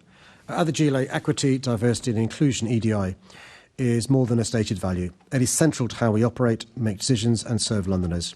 EDI is embedded in our strategic direction, workforce policies, leadership culture and daily practice. In April 2025, I launched We Belong Here, our strategy for equality, diversity and inclusion for 2025-2028. This strategy builds on the progress of our previous work and reaffirms my commitment to an inclusive and equitable workplace where all staff feel seen, valued and empowered. A new corporate EDI action plan will launch in July 2025. Every GLA directorate is required to develop and maintain its own aligned EDI action plan. These localised plans ensure that each area addresses its unique challenges and opportunities while contributing to our shared goals. EDI objectives have been embedded into the performance framework for all staff and managers, reinforcing that inclusion is a collective responsibility not limited to any one role or team. In 2024, we established the Minority Ethnic Leaders Forum in response to feedback from senior Black, Asian and minority ethnic staff. This led to the creation of the Minority Ethnic Leaders Advisory Group to shape meaningful change. We've also introduced dedicated roles to improve our understanding of disabled staff experiences. We continue to invest in staff networks which play a vital role in shaping policy, supporting cultural change and providing peer support. The GLA also offers bespoke emotional support services for ethnic minority, disabled and neurodivergent staff. EDI is a core part of induction, clearly setting expectations and highlighting the ways we uphold inclusive values. New joiners are encouraged to share diversity data to help us build an accurate picture of our workforce. I'm proud that our efforts are demonstrably working. For example, 40% of GLA staff are now from Black, Asian or minority backgrounds, compared to just 26% in 2016. Senior leadership, grade 12 or above, representation has also improved from 11% to 27%, and pay gaps have reduced significantly. My officers are currently working on the latest pay gap figures and drafting the annual equality report. As I've said many times, and I know some disagree with me, London's diversity is our greatest strength, and I'm committed to taking the action necessary to create a fairer, more equal and integrated society, a city where everyone feels welcome and able to thrive. Thank you, Mr. Mayor. Now, online, I've been told that I'm an immigrant who doesn't belong here because Bakari is not a British name. A resident at a street surgery said to me that all Muslims should be killed. And to my face at London Bridge Station, I was called a Paki and I should go home. Now, all of these were recent events. Islamophobia is becoming normalised in the media and in politics. And I know that you've experienced this racism yourself. It's doubled for you, and it certainly has for me, since the Islamophobic and racist riots in the summer. Now, do you think Islamophobia is at dangerous levels now? And are you not disappointed that there has been no Islamophobia awareness training across the GLA, that my FOI request and questions to you found that there was nothing in the Met, nothing in the LFB and nothing at TfL? Do you agree that this is not good enough and that we can do better? First, I'm really sorry for the experiences that you've talked about, and I suspect because you're a woman, you suffer even more discrimination than I do because of intersectional discrimination and hatred that takes place. I worry when you share experiences that people watching this, my daughters, your daughter, other young people may be put off politics or public service, and that worries me because they will ask the question, if that's what she goes through, why would I? And parents will be put off encouraging their kids, and so will uncles and aunties and so forth. So it's important to remind people that notwithstanding that, you're still a formidable politician and a proud Londoner. And it's very important that we work cross-party to encourage people from all backgrounds to join mainstream political parties and get involved in public life.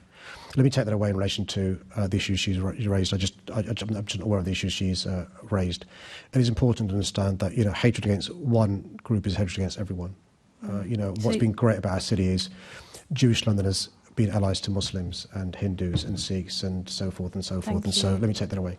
And I appreciate your comments, but you do agree it's just not good enough that Islamophobia awareness training has not been happening, and it should happen. I simply don't know. Let me just take it away. Well, it's clear that the facts are there, the evidence is there. I've asked the question, it's not happening across the whole GLA. And I think that's really disappointing. You've made the point, and I think this debate will continue. And I think we need to, if you could share that with the rest of the Assembly, any response that's sent to the Assembly member. Okay, right. I think we've now, we've reached the final question of the session, the economic case for making Stratford an international station in the name of Assembly Member Desai. Can I thank the member for his question, who's an assiduous champion for this part of London. I'm committed to promoting international rail services from the capital. They improve London's international connectivity, support trade and tourism, and offer a much-needed sustainable alternative to flying.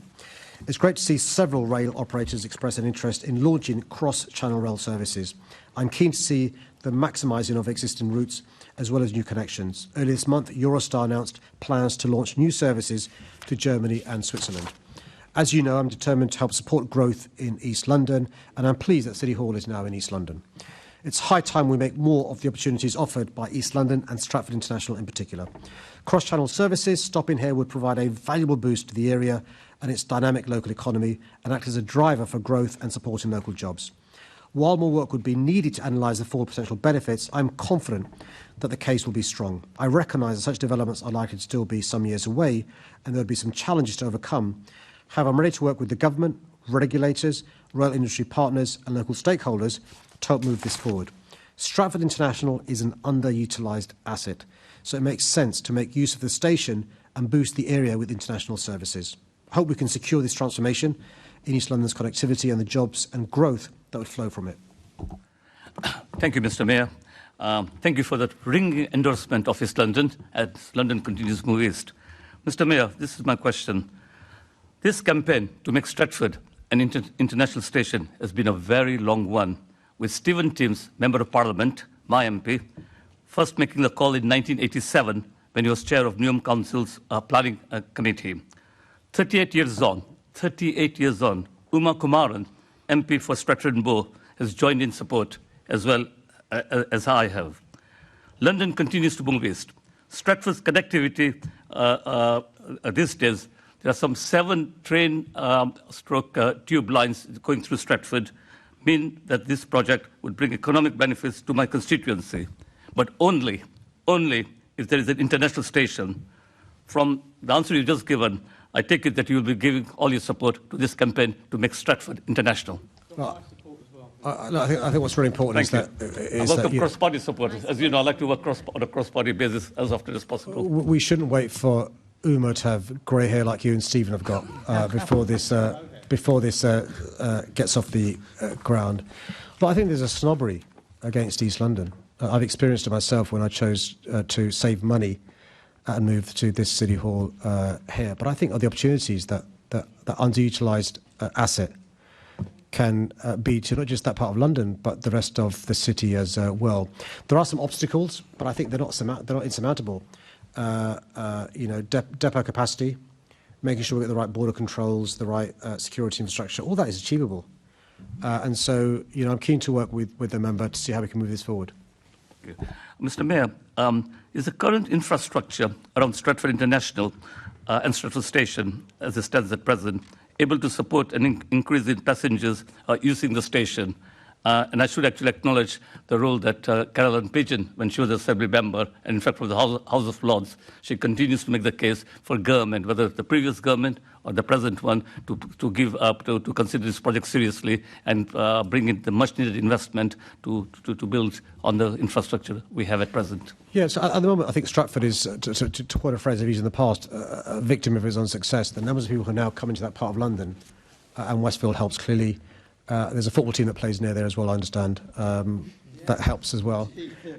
Sorry, Chair. But it's vibrant. Think of the East Bank. Think of the development at Abervoyge. Think of the vibrancy in that part of London. But also, we've got to recognise the opportunity provided by people now competing with Eurostar in terms of cross-channel services and stuff. So I'm hopeful that TfL, DFT, partners, we can work together and make some progress. Mr. Mayor, I remember Stratford from the late 70s when we just had the Central Line, East and Westbound, and the old North London Line with those sort of trains, those old trains, and the way it's grown. As chair of, as a member of Newham's Strategic Development Committee, the planning applications that we dealt with around the Olympic Stadium from the years around from 2005 onwards. So there was a vision there. You can see that happening, and it's still expanding. So thank you for your support. Okay, we're now at the end of the session. Can I thank you, Mayor, for the answers that you've given? Thank Assembly members in the way they've conducted themselves. Can I ask the Assembly... What about how the Mayor conducted himself, Chair? I should have said I did laugh at everyone's jokes today, just in case anyone accused me of bias. Can I ask the Assembly to agree the motion which is set out on the agenda in my name, which is that the Assembly notes the answers to the questions asked? Agreed. Thank you very much. Can we move to item 6, outcome in respect of confirmational hearings and mayoral appointments? Can I ask the Assembly to note the Fire Committee's decision further to its meeting held on the 22nd of May 2025 and the 23rd of May 2025 to hold a confirmation hearing and to recommend that the Mayor should proceed with his appointment of Jonathan Smith to the role of the Fire Commissioner? And please note the response from the Mayor to the Fire Committee's decision. We obviously wish him well in the position. Item 7, date of the next meeting. The next scheduled meeting of the London Assembly will be a plenary meeting which will take place at 10 a.m. on Thursday the 3rd of July 2025 in the Chamber at City Hall. There being no other business that I consider urgent and no urgent business required for consideration, I now declare this meeting as ended.